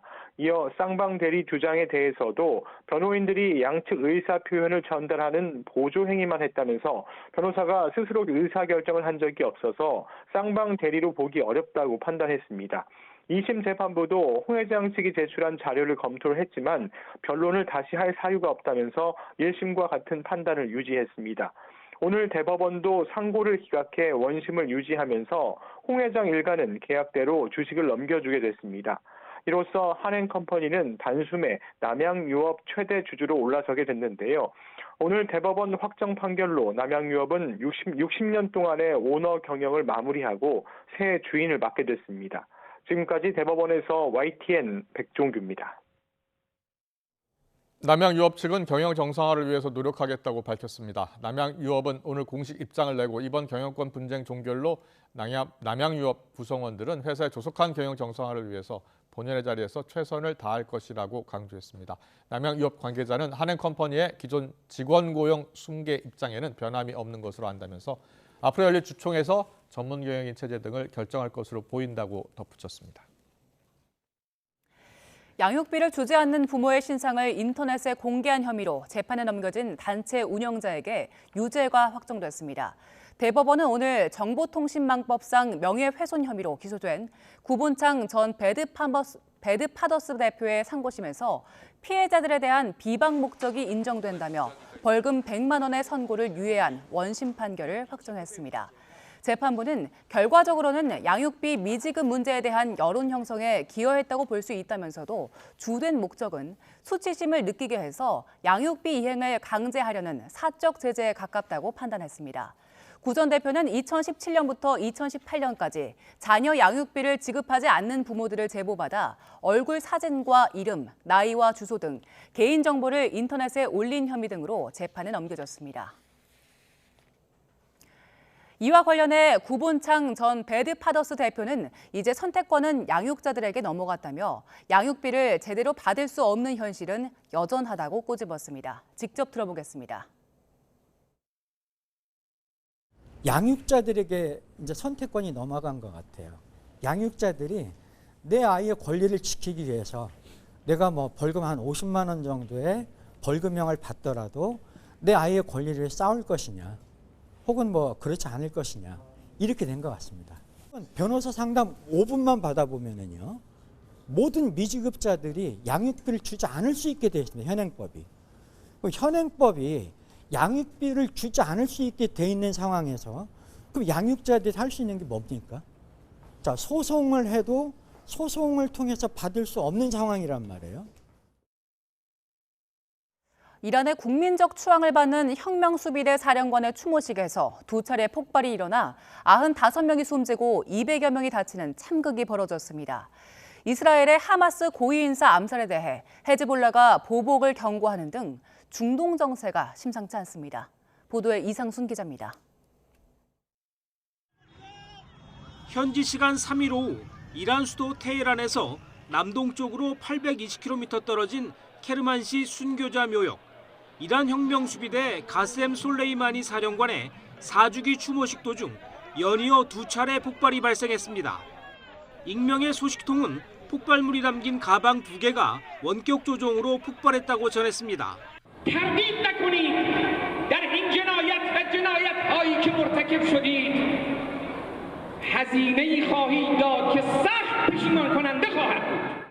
이란은 이스라엘을 배후로 의심하고 있는데 증거가 나온다면 가자지구 전쟁은 중동 전역으로 확전될 수도 있습니다.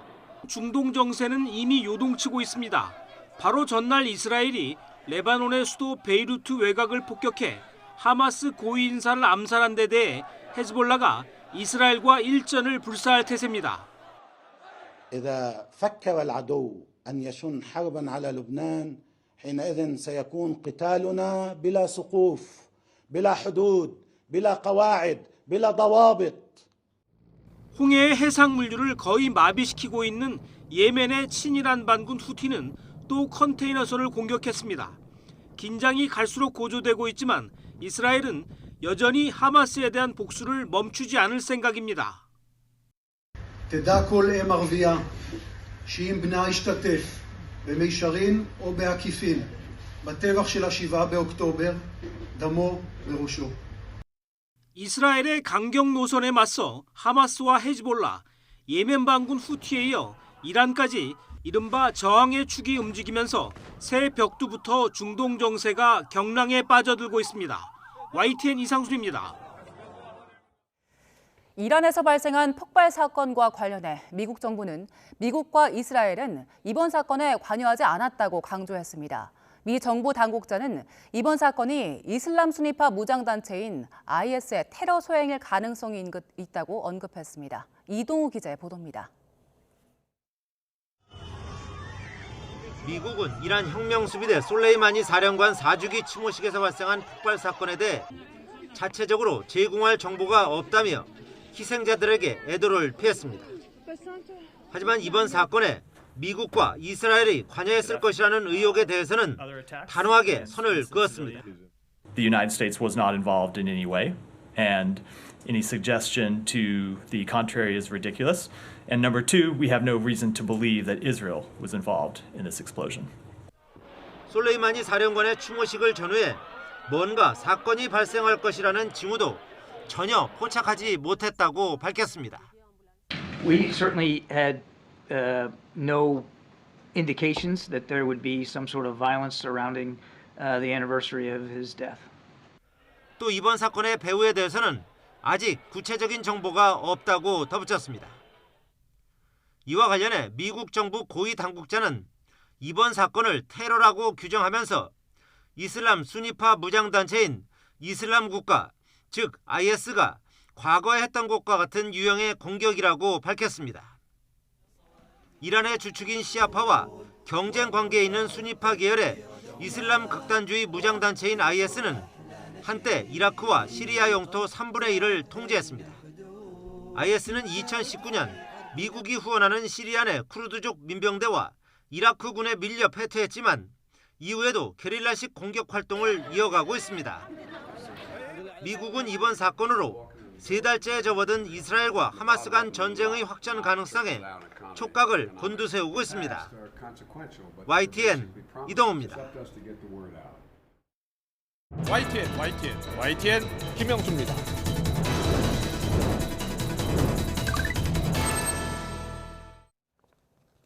이준석 전 국민의힘 대표가 온라인 당원 모집 18시간 만에 2만 명을 돌파했다고 밝혔습니다. 이르면 20일쯤 창당 대회가 가능할 것 같은데요.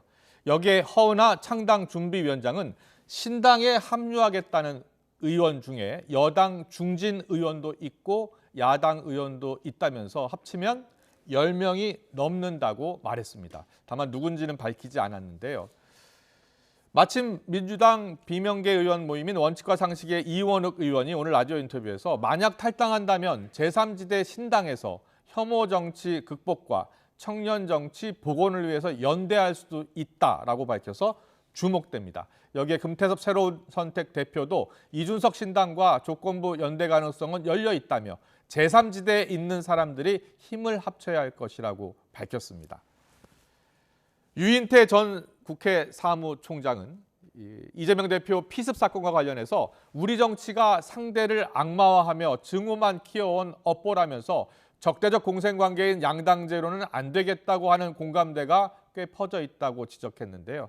만약 여당에서 윤 대통령 직계 공천이, 야당인 민주당에서 친명 공천이 이루어진다면 제3지대 돌풍도 가능할 것으로 내다봤습니다. 오늘 더 정치는 허은하 이원욱 의원의 인터뷰 듣고 시작하겠습니다.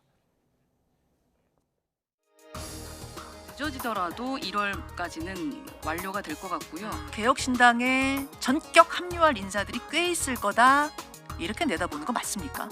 네, 흔들리는 분들이 많습니다. 의사 타진 단계까지 가는 분이 그럼 있습니까? 네, 계십니다. 다섯 손가락 계십니다. 국민의힘 입장뿐만 아니라 사실 뭐 민주당이나 다른 당에서도 사실 그분들이 속도가 좀 더 빠른데 말씀으로 하신 분들은 10명은 넘습니다. 저희 원칙과 상식의 시간표를 마냥 미룰 수도 없는 상황입니다. 저희가 이낙연 대표와 합류한다, 나가 만약에 탈당을 한다면 이거는 이제 아닌 거고, 제3지대에서 신당을 추진하고 있거나 신당을 만드는 제 정당의 문호를 열어볼 생각입니다. 그 대한민국의 미래 비전, 혐오 정치 극복, 그다음에 청년들의 역동성을 가질 수 있는 그런 청년 정치의 복원, 뭐 이런 거에 대한 가치와 비전을 중심으로 해가지고 같이 연대를 해보자. 오늘의 전국 현안 짚어보는 시간입니다. 신성범 전 국민의힘 의원, 한민수 더불어민주당 대변인 나와 계십니다. 어서 오십시오. 안녕하세요. 안녕하십니까. 안녕하세요. 네. 허은하 의원 어제 탈당했죠. 그리고 이준석 신당에 합류했고 창당 준비위원장을 맡게 됐습니다. 그런데 오늘 라디오 인터뷰에서 여야 의원 10명 합쳐서 현역 의원 10명이 지금 타진을 하고 있다는 이야기를 했어요. 여기에 또 이준석 대표 오늘 SNS에 당원 모집 올렸는데 18시간 만에 2만 명 돌파했다고 합니다. 이준석 대표 신당 엄청나게 속도를 내고 있는데 국민의힘에서는 어떻게 보고 있어요? 적어도 이준석 전 대표의 기본값이랄까 이건 확인되는 거죠. 그러니까 적어도 아무리 무슨 비난을 많이 받지만 특히 당내에서 당 지지자들로부터 흔히 말하는 네 가지가 없다는 그런 비판을 많이 받고 있지만 기본값은 갖고 있는 게 분명하다. 특히 2030 남성들에게는 뭔가 어필하는 요소가 있다는 것은 뭐 확인되는 거다. 저 정도는 기본이죠. 기본인데 이제 앞으로 남는 문제는 당에서도 이런 얘기 많이 할 거예요. 만약에 자신이 어떤 문제가 생기면 정치적 진로가 막히게 되면 어떤 선택을 할까라고 현역 의원들이 고민한다면 갈 때라고는 이준석 신당밖에 없지 않겠다는 생각을 의원마다 하겠죠. 그걸 표출하는 사람 안 하는 사람이 차이 날 테고 다른 정당에서도 예를 들어서 그 정당에서 정치적 미래가 보장되지 않는다면 어떤 선택을 할까 한다면 지지율이 좀 높은 국민적 지지도가 높은 이준석 당원을 한번 가볼까 하는 생각을 왜 안 하겠어요. 그런 의미에서는 영향력이 남아있다. 전망이 있다고 봐야죠. 다만 그런데 다만 이게 말이 개혁신당이잖아요. 이준석의 개혁신당. 근데 공천 탈락이나 위험에 처한 중진 의원들이 많이 오게 되면 이 개혁신당의 성격과 현실 정치의 논리가 충돌하게 돼요. 이 지점을 이준석 개혁신당 대표가 어떻게 할지는 또 그의 이준석의 정치력에 달려있다고 저는 봅니다. 자, 한민수 대변인께 좀 여쭤볼 텐데요. 먼저 이재명 대표 좀 건강 상태는 어때요? 지금 오늘 뭐 서울대병원 예. 의료진들이 브리핑을 했으니까 그게 정확한 상태인 것 같습니다. 이제는 지금 수술을, 회복 중이다. 예, 맞습니다. 중환자실에서 어제 일반실로 옮기셨고 네. 근데 현재는 의료진도 얘기했듯이 절대 안정이 필요한 시기이기 때문에요. 일체 외부 면회는 안 되고. 본인은 당무 조기 복귀를 지금 뭐 이렇게 적극적으로 밝히고 있는 것 같던데. 예. 그 말씀을 했다고 저도 기사를 예. 봤는데 제가 들은 거는 그건 듣지 못했습니다. 아, 그래요? 예, 그래서 홍익표 원내대표가 또 그런 이야기를 해서. 예, 그래서 아마 예. 이제 원내대표님께서 별도로 다른 말씀 어떻게 전해드는지 모르겠는데 저는 대표께서 직접 그런 말씀을 하셨는지는 잘 모르겠는데 예. 일단 현장에서 당일 그 테러 사건이 피습이 있었던 당일날 부산과 또 서울대병원에서 2차 두 차례에 걸친 현장 최고위원회가 있었습니다. 그래서 원내대표와 수석 최고위원 네. 다른 지도부 모두가 모여가지고 내린 결론이 당무에 차질이 없도록 네. 대표가 병원에 계시더라도 차질 없이 진행한다. 알겠습니다. 이런 결의를 했습니다. 예. 자, 이준석 개혁신당 이야기 해볼게요. 허은하 공동창당 준비위원장이 이제 저희가 녹취를 들려드렸는데 민주당 의원들도 있다고 하네요. 예. 뭐 이름 안 밝히니까 누군지는 잘 모르겠습니다. 네. 그런데 일단은 지금 여러 가지 신당들이 있는데 그렇다고 해서 허은하 지금 의원이 본 타진하고 있다는 거 하고 좀 전에 같은 영상에서 봤던 이원욱 이제 우리 민주당 이원욱 의원이 말씀하시는 거하고는 좀 결은 다른 것 같습니다. 네, 물론입니다. 그래서 예, 이원욱 의원은 이원욱 의원은 그렇게 밝힌 적이 전혀 없습니다. 그렇죠. 예. 그래서 허은하 의원께서 이제 타진했다는 의원들이 누구신지 잘 모르겠습니다. 네. 이미 이제 무소속으로 돼 있는 이상민 의원이 계십니다만 그런 분을 지칭하는 건지 이건 잘 모르겠고 이준석 신당이 뭐 발족하고 뜨는 거에는 별 지장 없이 갈 것 같아요. 근데 이 추세가 일단 온라인으로 2만 명이 몰려들고 허은하 의원 주장이 사실이라면 한 10명 정도의 의원들이 있다고 하면은 꽤 세가 되는 건데 이게 지속될 가능성이 있는 건지. 그리고 저는 이준석 신당은 가장 비근하게는 그 한동훈 비대위원장 체제가 국민의힘에서 어떻게 운영되는지 그거하고 완전히 저는 상관관계에 있다고 봅니다. 한동훈 위원장 체제가 공고하게 하면서 국민적 지지를 받는다면 이준석 신당도 한계에 봉착할 거고 그러지 않다면 이준석 신당이 제법 세를 모아가는 과정이 있을 텐데요. 그렇다고 해서 이게 3지대로 모두 모일 것인가? 저는 그건 좀 비관적으로 보고 그렇군요. 있습니다. 그런데 원칙과 상식 이원욱 의원이요. 이낙연 신당 합류에는 일단 선을 긋는 모습이긴 했습니다. 물론 선택지 중에 하나다라고 언급을 하긴 했어요. 그런데 지금 원칙과 상식이 원하는 게요. 일단 이재명 대표 일단 뒤로 물러나거든. 퇴진 그리고 통합비대위를 구성하라.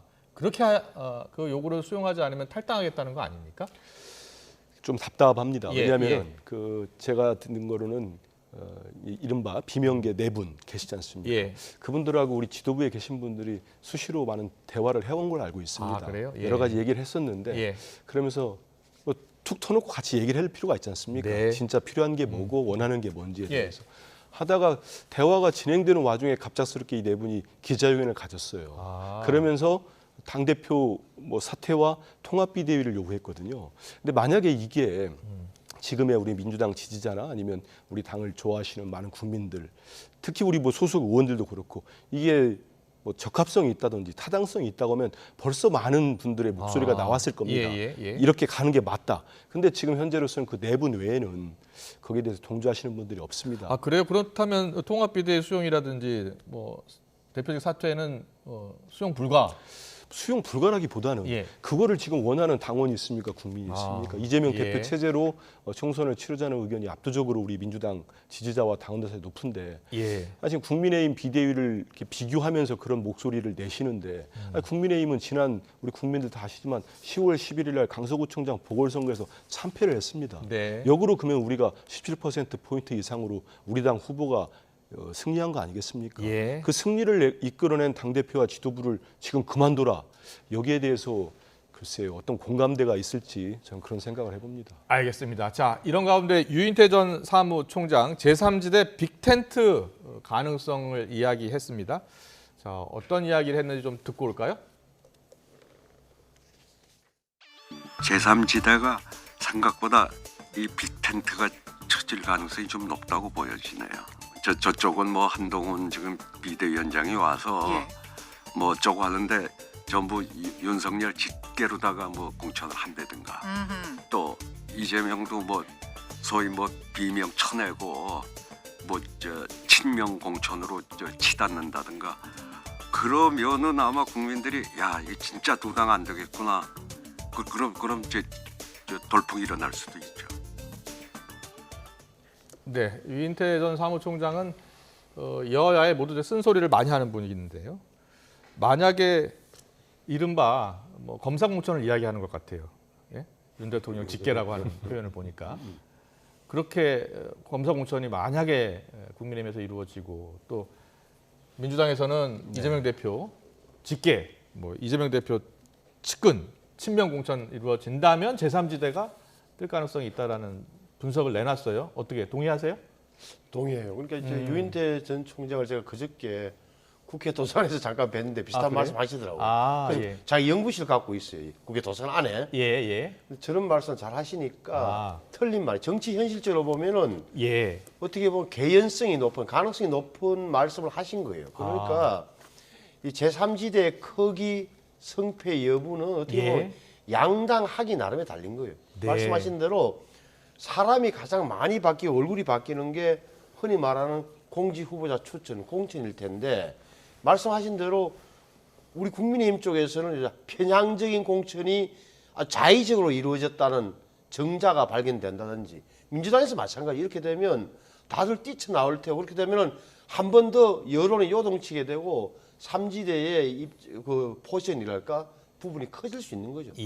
또 하나는 지금 보면 예를 들어서 이준석과 금태섭은 친연성이 있잖아요. 친연성. 왜 그러냐? 둘의 어떤 그 배경 그리고 무엇보다도 김종인 박사라는 매개체, 그리고 거강꾼이랄까 브로커를 하는 매개체가 있단 말이에요. 그러면서 친연성이 있는 거고 지금 민주당 내분도 거리는 어지지만 적어도 선거연대의 가능성이 열어놓고 있단 말이에요. 이렇게 본다면 공천 결과에 따라서는 컨텐트가 3지대에 설 수 있는 여지는 충분히 있는 거죠. 네, 공천 결과에 따라 달려 있다. 함민수 대변인도 그렇게 보세요? 그런데 일단은 우리 민주당은 그 현역 의원들 같은 경우는 경선이 거의 의무화돼 있습니다. 그래서 현역 의원들이 무슨 공천에서 탈락을 해서 다른 걸 간다? 그 공천을 일단 경선에 참여하게 되면은 지금 선거법상 탈당이 되지 않게 돼 있습니다. 그런데 그러면 이런 룰로 시스템 공천 룰로 정해진 상태에서 본인이 좀 지형이 좀 불리하다고 현역 의원 기득권이 있는데 그걸 포기하고 경선까지 안 하겠다? 저는 그런 의원들은 없을 거라고 봅니다. 그래서 지금 룰에 정해진 대로 시스템 공천이 이루어지고 난다면 저희들은 현재 뭐 후보자 검증위원회가 하고 있어요. 그게 이제 국민의힘은 그걸 위원회 자체가 없습니다. 하다 보니까 그래서 이제 부적격 판정받으신 분들이 여러 가지 이제 본인들의 억울함 이런 불만들을 말씀하시다 보니까 어떤 큰 내용이 있는 것처럼 이제 언론에 비춰지는데 그렇지는 않고요. 실제로 이제 후보자 검증에서 예비부로 다 등록이 되고 실제 경선이 들어가면 경선 치른 다음에 그걸 불복해 가지고는 그분의 정치 인생이 유지가 되지 않을 겁니다. 그렇기 때문에 이런 부분들은 좀 과도한 어떤 우려가 있는 것 같고 저는 제3지대는 이준석 신당이 현재까지 여론 지형상에는 가장 여러 가지 지표상에 뚜렷하지 않습니까? 근데 저는 이준석 대표의 어떤 성정이랄지 제가 이제 밖에서 봤을 때 그리고 본인이 국민의힘의 당대표까지 지냈지만 대선과 지방선거를 승리로 이끈 당대표가 이제 쫓겨져 나오는 행당하는 과정에서는 저는 결국은 내가 주도하는 정당이 필요하다. 그리고 이분은 총선을 넘어서 아마 대선까지를 생각하는 것 같아요. 그런데 거기에서 본인 주도의 정당에 합류를 하겠다면 받겠지만 이거를 제3지대하고 국민의힘과 민주당을 놓고 다른 데에 텐트를 칠 테니까 나도 들어가고 다른 분들 다 들어와서 함께 모여봅시다. 저는 이분이 아주 극한적으로 상황이 몽색해지지 않으면 그럴 가능성은 거의 없다고 봅니다. 그렇군요. 거기에 다 모인다? 그럼 국민들이 뭐라고 보겠습니까? 유인태 사무총장 이야기는 그 친명 공천, 이른바 이재명 대표와 가까운 분들, 뭐 여러 특보분들도 많고 뭐 자객 공천 이야기도 나오고 있잖아요. 그런데요, 그냥 좀만 깊이 들어가 보시면 그 그냥 우리 당 출입하는 기자분들도 다 동의를 하는데 실제로 나간 분들이 뭐 특보 명함이랄지 본인 스스로 저도 뭐 대표님을 몇 년째 모시고 있지만 제가 모르는 사람도 있습니다. 그분은 친명이 아닌 거죠.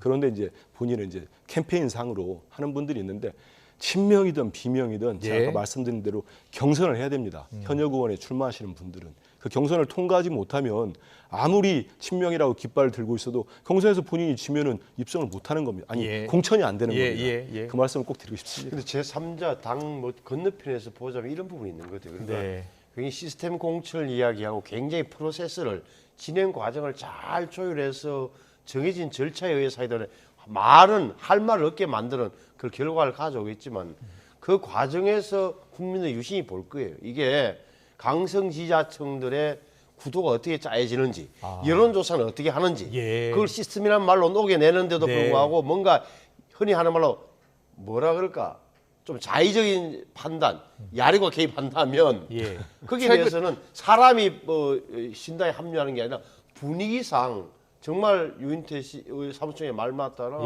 당이 안 되겠네, 못 쓰겠네 이렇게 될 가능성이 남아 있는 거예요. 양당 모두 다. 알겠습니다. 좀 더 지켜보겠습니다. 자, 어떻게 공천이 이루어지고 또 좀 설명을 드릴까요, 아니면 넘어갈까요? 시간 관계상 알겠습니다. 다음 이슈로 넘어갈게요. 한동훈 비대위원장 이야기 해보겠습니다. 대전 대구에서 오늘 광주를 찾았습니다. 5.18 정신 헌법 수록 전문 수록에 적극 찬성한다 이런 입장을 밝혔는데요. 어떤 이야기를 했는지 듣고 오겠습니다.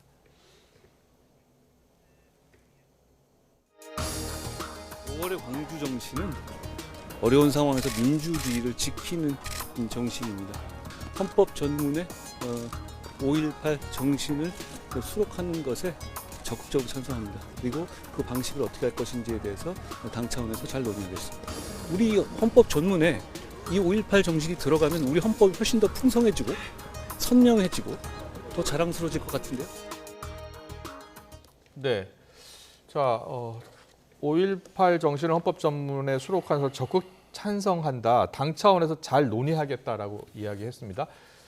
윤석열 대통령도 대선 공약으로 이야기를 했었고 계속 이야기를 해왔는데 지금 어떻게 당에서는 논의를 하고 있는 거예요? 그렇지 개헌 문제와 바로 연동되는 거죠. 전문을 고치려면 새로 수록하려면 개헌 문제가 있으니까 개헌이 논의되는 순간 이것은 여러 차례 대통령과 또 임시 당대표이긴 하지만 당대표가 약속했기 때문에 이 부분은 여당 입장에서는 국민 입장에서는 반대할 이유가 전혀 없고 개헌안 안이 만들어지는 순간 뭐 넣자는 걸로 동의할 수밖에 없는 동의하는 그런 절차는 마련된 거죠. 예. 언제쯤 가능할까요? 근데 저는 조금 야박한 말씀을 드리면 이제 집권당 특히 한동훈 비대위원장 당대표 아닙니까? 네. 이 정권을 규정하는 많은 용어들이 있습니다. 무능 정권 뭐 있지만 저 요즘 보면은 말따 행따 정권 같아요. 말따로 행동 따로인데. 말과 행동이 지금 다른 것 같습니까? 이번에는 분명히 지켰으면 좋겠습니다. 아니 이 헌법 전문 수록을 부인하다가 한 최고위원은 징계까지 받지 않았습니까? 그 이후에도 우리 민주당이 그러면 정말로 진심을 갖고 있고 행동력으로 옮기려면은 원포인트라도 개헌을 해서 우리 신 의원님 말씀대로 바꾸면 되는 겁니다. 거기에는 응하지 않고 있습니다. 그리고 오늘도 제가 기사를 하나 보니까 국민의힘 소속의 인천광역시 의장께서 5.18 광주 민주화 운동은 김대중 세력과 DJ 세력과 북한이 합동으로 한 같이 힘을 합친 내란이라고 주장하는 기사를 실린 매체를 시의원들한테 일제히 배포를 했어요. 만약 저는 한동훈 위원장 제 말 듣고도 인지하거나 기사를 보실 텐데 그러면 조치하십시오. 정말로 5.18 정신을 이어받고 하시겠다는 게 진심이라면 이런 분들이 이러면 안 되는 거 아니겠습니까? 당대표는 저러고 있고 당에 소속된 주요 정치인은 그러고 다니면 되겠습니까? 뭐 국민의힘을 지지하는 분들 사이에서도 스펙트럼이랄까 이념적인 성향이라는 게 뭐 오른쪽에서 왼쪽, 왼쪽에서 오른쪽 정도 뭐 다양하니까 그런 분들 소수 있을 수 있다고 보고 저는 당하고는 상관없는 개인 발언 아닌가 싶어요. 알겠습니다. 그분이 광역시 의장이기 때문에 제가 말씀드립니다. 그 광역시 인천광역시 의회 의장. 의회 의장입니다. 허식 의장이라고 지금 보도가 됐습니다. 알겠습니다. 한동훈 위원장이 어떤 조치를 취하는지도 볼게요. 자, 한동훈 비대위원장 어제는 사퇴한 민경우 비대위원 노인 비하 발언을 사과하기 위해서 대한 노인에 찾았죠. 네네. 모두 자신의 책임이다라고 했어요. 그러니까 많은 분들은 이제 민주당의 김원경 혁신위원장이 찾아갔을 때 대한 노인의 김호일 회장님이 사진을 뺨을 때렸던 장면과 이 장면을 한동훈 장관이 어떻게 만났어요? 어떤 걸 할까 이렇게 유심히 보셨던 모양인데 좀 저는 사안 차이는 있다고 보고 다만 또 김호일 노 회장 저분이 경남 마산 창원에서 의원을 4선인가 하셨던 분이 저도 좀 아는 편인데 개인적인 뭐 정치적인 뭐라 할까 정향은 있는 분이니까. 네. 그렇죠. 또 한동훈 장관도 쿨하게 흔히 하는 말로 쿨 제 잘못입니다. 어떻게 그런 사람을 뽑았어 하니까 다 제 잘못입니다. 순서는 잘 넘어갔다고 봐요. 네, 어떻게 보셨어요? 네, 뭐 한동훈 위원장 가서 사과한 거는 잘했다고 봅니다. 그리고 민경우 비대위원 처음부터 시작하면은 그런 분들을 검증하지 못했다는 것, 유일하게 무슨 저는 적합성이 없는 운동권 공격하다가 네. 저런 분을 전향한 분을 꼽은 것 같은데 빨리 사퇴를 시키고 저렇게 찾아가는 거는 뭐 잘했죠. 예. 이제 아쉽기는 합니다만, 근데 저는 노인 회장님의 뭐 성향을 다 떠나서 예. 볼 때는 김은경 위원장 갔을 때는 좀 과하다는 평가를 들 정도의 사진을 이렇게 내려치는 게 있었었는데 예, 예. 이번은 그런 모습이 없었던 것 같습니다. 네, 알겠습니다. 계속해서 이재명 대표 이야기 좀 해볼게요. 이재명 대표 서울대 병원 집도의 순조롭게 회복 중이다라는 이야기를 했고요. 그런데 홍익표 원내대표가 라디오 인터뷰에서 빠른 시간 내에 당무 복귀 의지를 이 대표가 갖고 있다라고 했어요. 어떤 이야기했는지 듣고 오겠습니다. 이재명 대표가 일반 병실로 옮겨달라 서둘러 당무를 보겠다라는 말을 한 것으로 이렇게 전해졌다는 보도가 어제 있었는데요. 그런 얘기를 하셨다고. 그러니까 좀 일단은 일반 병실로 조기 옮기는 거하고 그다음에 빠른 시간 내에 당무 복귀는 아마 의지는 갖고 계신데 또 의료진의 판단이 따라야 되기 때문에 그걸 뭐 좀 지켜봐야 될 것 같습니다. 그렇게 당무가 오랫동안 정지되거나 또 중요한 일을 저희가 처리 못하거나 이러지 않을 것으로 생각합니다. 네, 지금 이제 많은 분들이 총선이 이제 90일 남았기 때문에 이재명 대표가 총선을 좀 지휘해야 될 위치잖아요. 그래서 언제쯤 복귀하고 또 지금 총선 시간표, 시계는 돌아가고 있는데 어떻게 지금 준비하고 있는지 궁금해해요. 저는 우리 대표가 되게 강한 의지를 갖고 계신 분은 뭐 국민들 다 아시는데 저 이번만큼은 저도 현장에서 상당히 충격을 받았습니다. 네. 받았는데 대표가 받으신 충격은 더 훨씬 클 거라고 봅니다. 그래서 의료진의 말씀을 좀 잘 들어서 본인이 아무리 빨리 복귀하시고 싶어도 저는 의료진의 권고랄지 이제는 퇴원하셔도 되겠다는 전까지는 절대 안정을 취하셨으면 좋겠다는 말씀을 드리고요. 우리 프로그램 시작할 때도 말씀드렸습니다. 저는 그런 얘기를 직접 듣지는 못했습니다. 그런데 이미 당은 우리 홍익표 원내대표 계시고 지도부가 최고위원들이 모두 입장을 낸 것처럼 당무에는 전혀 차질 없이 그 대표가 또 이제 소통이 가능해질 때는 대표와 소통을 하면서 추진해 가는 걸로. 공천관리위원회는 곧 구성이 된다고요. 네, 제가 들은 거는 위원장은 저희는 이명백 교수님 이명백 교수. 이미 위촉이 됐고요. 위원들을 선정하는 것들을 대표께서 이번 일 있기 전에도 최고위원들과 많은 논의를 한 걸로 제가 들었습니다. 언제쯤 출범하는입니까 그러면? 뭐 곧 할 것 같습니다. 곧 할 것 같아요? 예. 곧이 언제예요? 뭐 저희들 최고위원회가 있으니까. 예. 이재명 대표가 복귀하고 나서입니까?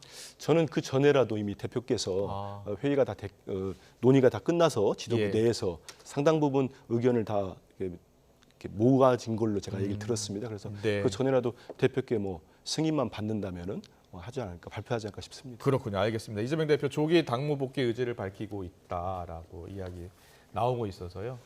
지금 민주당 같은 경우에는 공천관리위원회가 곧 출범할 것 같다고 하고요.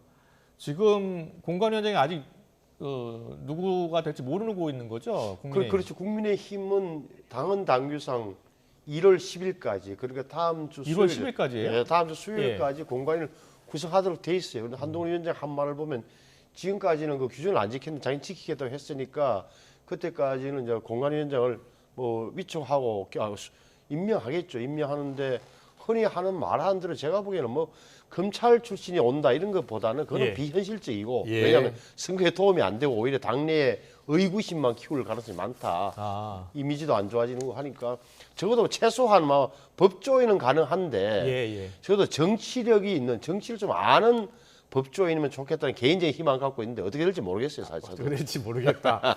그런데 지금 일단 공동인재 역임위원장을 맡게 됐죠. 그렇죠. 지금 이철규 전 사무총장이 사실은 인재역임위원장이요.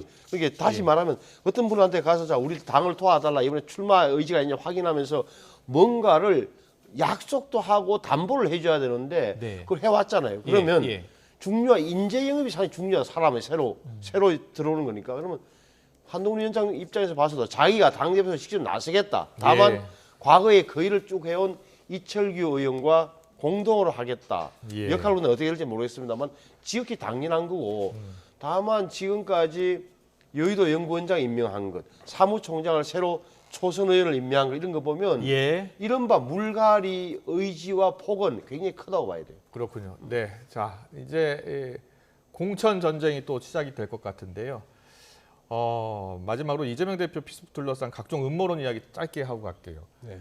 오늘도 의료진이 직접 이 자상이라는 표현을 했잖아요. 그런데 뭐 자작극 이야기가 계속 나왔었고, 저희가 그래서 당에서도 이미 공개적으로 법률에서 검토해서 이거는 그냥 정말 묵과할 수가 없다. 그래서 강력하게 법적 조치를 할 겁니다. 저기 아무리 진영 간에 갈려져 있고 혐오 정치가 돼 있다 하지만 이거는 야당 대표의 목숨, 경각에 달렸던 문제 아닙니까? 이거를 자작극이라고 하는 거는 저 개인적으로도 이건 도저히 용납할 수 없다고 생각합니다. 제가 현장에서 지혈을 하고 대표님의 머리를 이렇게 들고 있었습니다. 그 처음에 지혈이 안 돼가지고 제 인생에서 그 구급차가 오기까지 한 20여 분은 가장 긴 시간이었습니다. 그런 급박하고 피가 멈추지 않아서 정말 안타까워했는데 이거를 다 알고 있는데 젓가락 얘기를 하고 자작극 얘기를 해서 그분들은 그런 얘기를 해서 본인들한테 무슨 도움이 됩니까? 알겠습니다. 신성범 의원님. 이게 뭐 완벽한 정치 테러다. 분명한 사실이 있다. 다만 저는 이런 부분을 좀 말씀드리겠습니다. 경복궁 낙서 사건에서 보듯이 이게 뭔가 시키는 사람과 실행자가 다른 범죄형이 등장했다. 다시 말하면 아주 말 거칠게 하면 노숙자에게 뭘 시켜도 걸리지 않을 만한 그런 사회 풍조가 돼 있다. 범죄 유형 자체가. 그러면 이분도 본인이 설명하겠지만 범행 동기에 대해서는 광범위하고 심리학적 요소까지 포함한 조사가 진행돼야 된다고 저는 봐요. 네, 오늘 말씀 여기까지 듣겠습니다. 지금까지 신성범 전 국민의힘 의원, 한민수 민주당 의원과 함께 민주당 대변인과 함께했습니다. 잘 들었습니다. 고맙습니다. 감사합니다.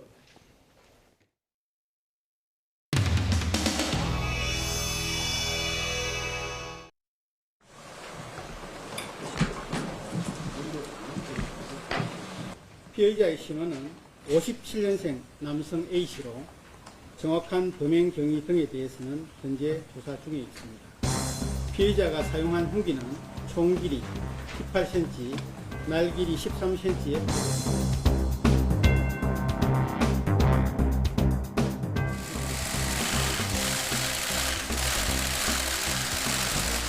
북한의 한반도의 비핵화를 위한 노력을 이재명 대표에 대한 천인 공노할 정치 테러로 얼마나 놀라셨습니까? 가짜 칼로 피도 연출, 이재명 피습의 음모를 꺼내든 유튜버들이란 제아의 기사를 보면 사람이 얼마나 더 잔인하고 타락할 수 있는가를 생각하게 됩니다. 사람들 폐기랑 구급 폐기 이번에 걸린 것이 이어서 나오는데 이게 의료진 판단이라고 보면 되는 건가요? 가족하고 병원과 의료진하고 지금 상의했던 것으로 알고 있습니다.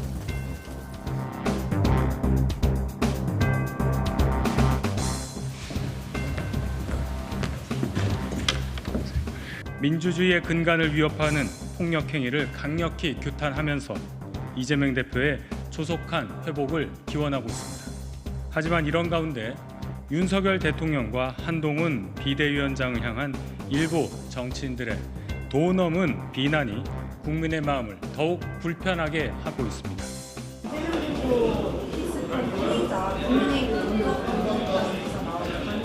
4년 전에 탈당 전력이 있는 분하고 이름이 같은 것까지는 저희가 확인할 수 있는데 그것이 그분이나 동일한지 여부에 대해서는 더 이상 저희가 확인드릴 수 없음을 양해해 주실 바랍니다. 새해도 인생과 경제가 어렵습니다. 경찰발 보도로 지난해 민주당에 가입한 사람이라는 기사가 있는데요. 그 문제는 저희가 지금 아직 확인할 수 없다고 말씀을 드렸고요. 수사당국이 그 자료 아직은 정식으로 요청 온 게 아닙니다. 그분의 정치적 행적 어떤 이 정치기구에 소속됐는지 어떤 정치 활동했는지에 대해서 필요하다면 언론에 공개하는 것이 수사당국이 조사해서 공개해야 된다는 것입니다.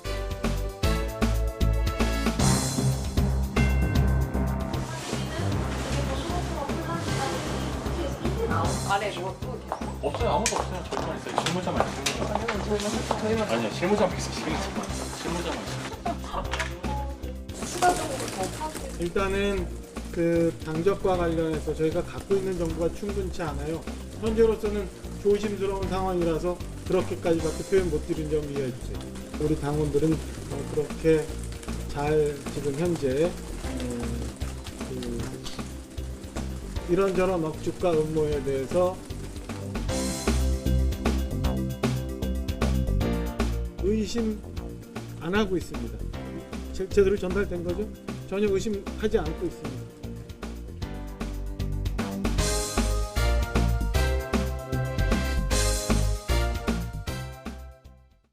오늘 아침 출근길에는 반짝 추위가 찾아왔는데요. 다행히 낮부터는 다시 영상권을 회복하면서 추위가 누그러졌습니다. 다만 초미세먼지가 말썽인데요. 현재 서울 등 수도권 지역의 초미세먼지 농도가 다소 짙게 나타나고 있습니다. 내일은 여기에 중국발 스모그까지 가세하면서 서쪽 지방은 종일, 그 밖의 지역은 밤한때 대기질이 나쁨 수준까지 치솟겠습니다. 내일은 전국이 대체로 흐리다가 중부지방은 점차 구름이 걷히겠고요. 새벽부터 아침 사이 경기 동부와 영서에는 비 또는 눈이 조금 내리겠고 그 밖의 지역으로도 약하게 빗방울이 떨어질 수 있겠습니다. 내일도 종일 예년 기온을 웃돌면서 추위 걱정은 없겠습니다. 내일 서울 아침 기온 3도, 대전도 3도, 부산은 5도가 예상되고요. 낮 기온도 오늘보다 1에서 2도가량 높아 온화하겠습니다. 내일 서울 낮 기온 6도, 청주 9도, 광주와 대구는 11도가 예상됩니다. 하지만 절기 소원인 주말부터는 다시 영하권 추위가 기승을 부릴 전망입니다. 지금까지 날씨 정보였습니다. 네, 이슈를 더 쉽게 전해드리는 더 뉴스 내일은 더 준비하겠습니다. 잠시 뒤에는 뉴스큐가 방송됩니다. 시청해주신 여러분 고맙습니다.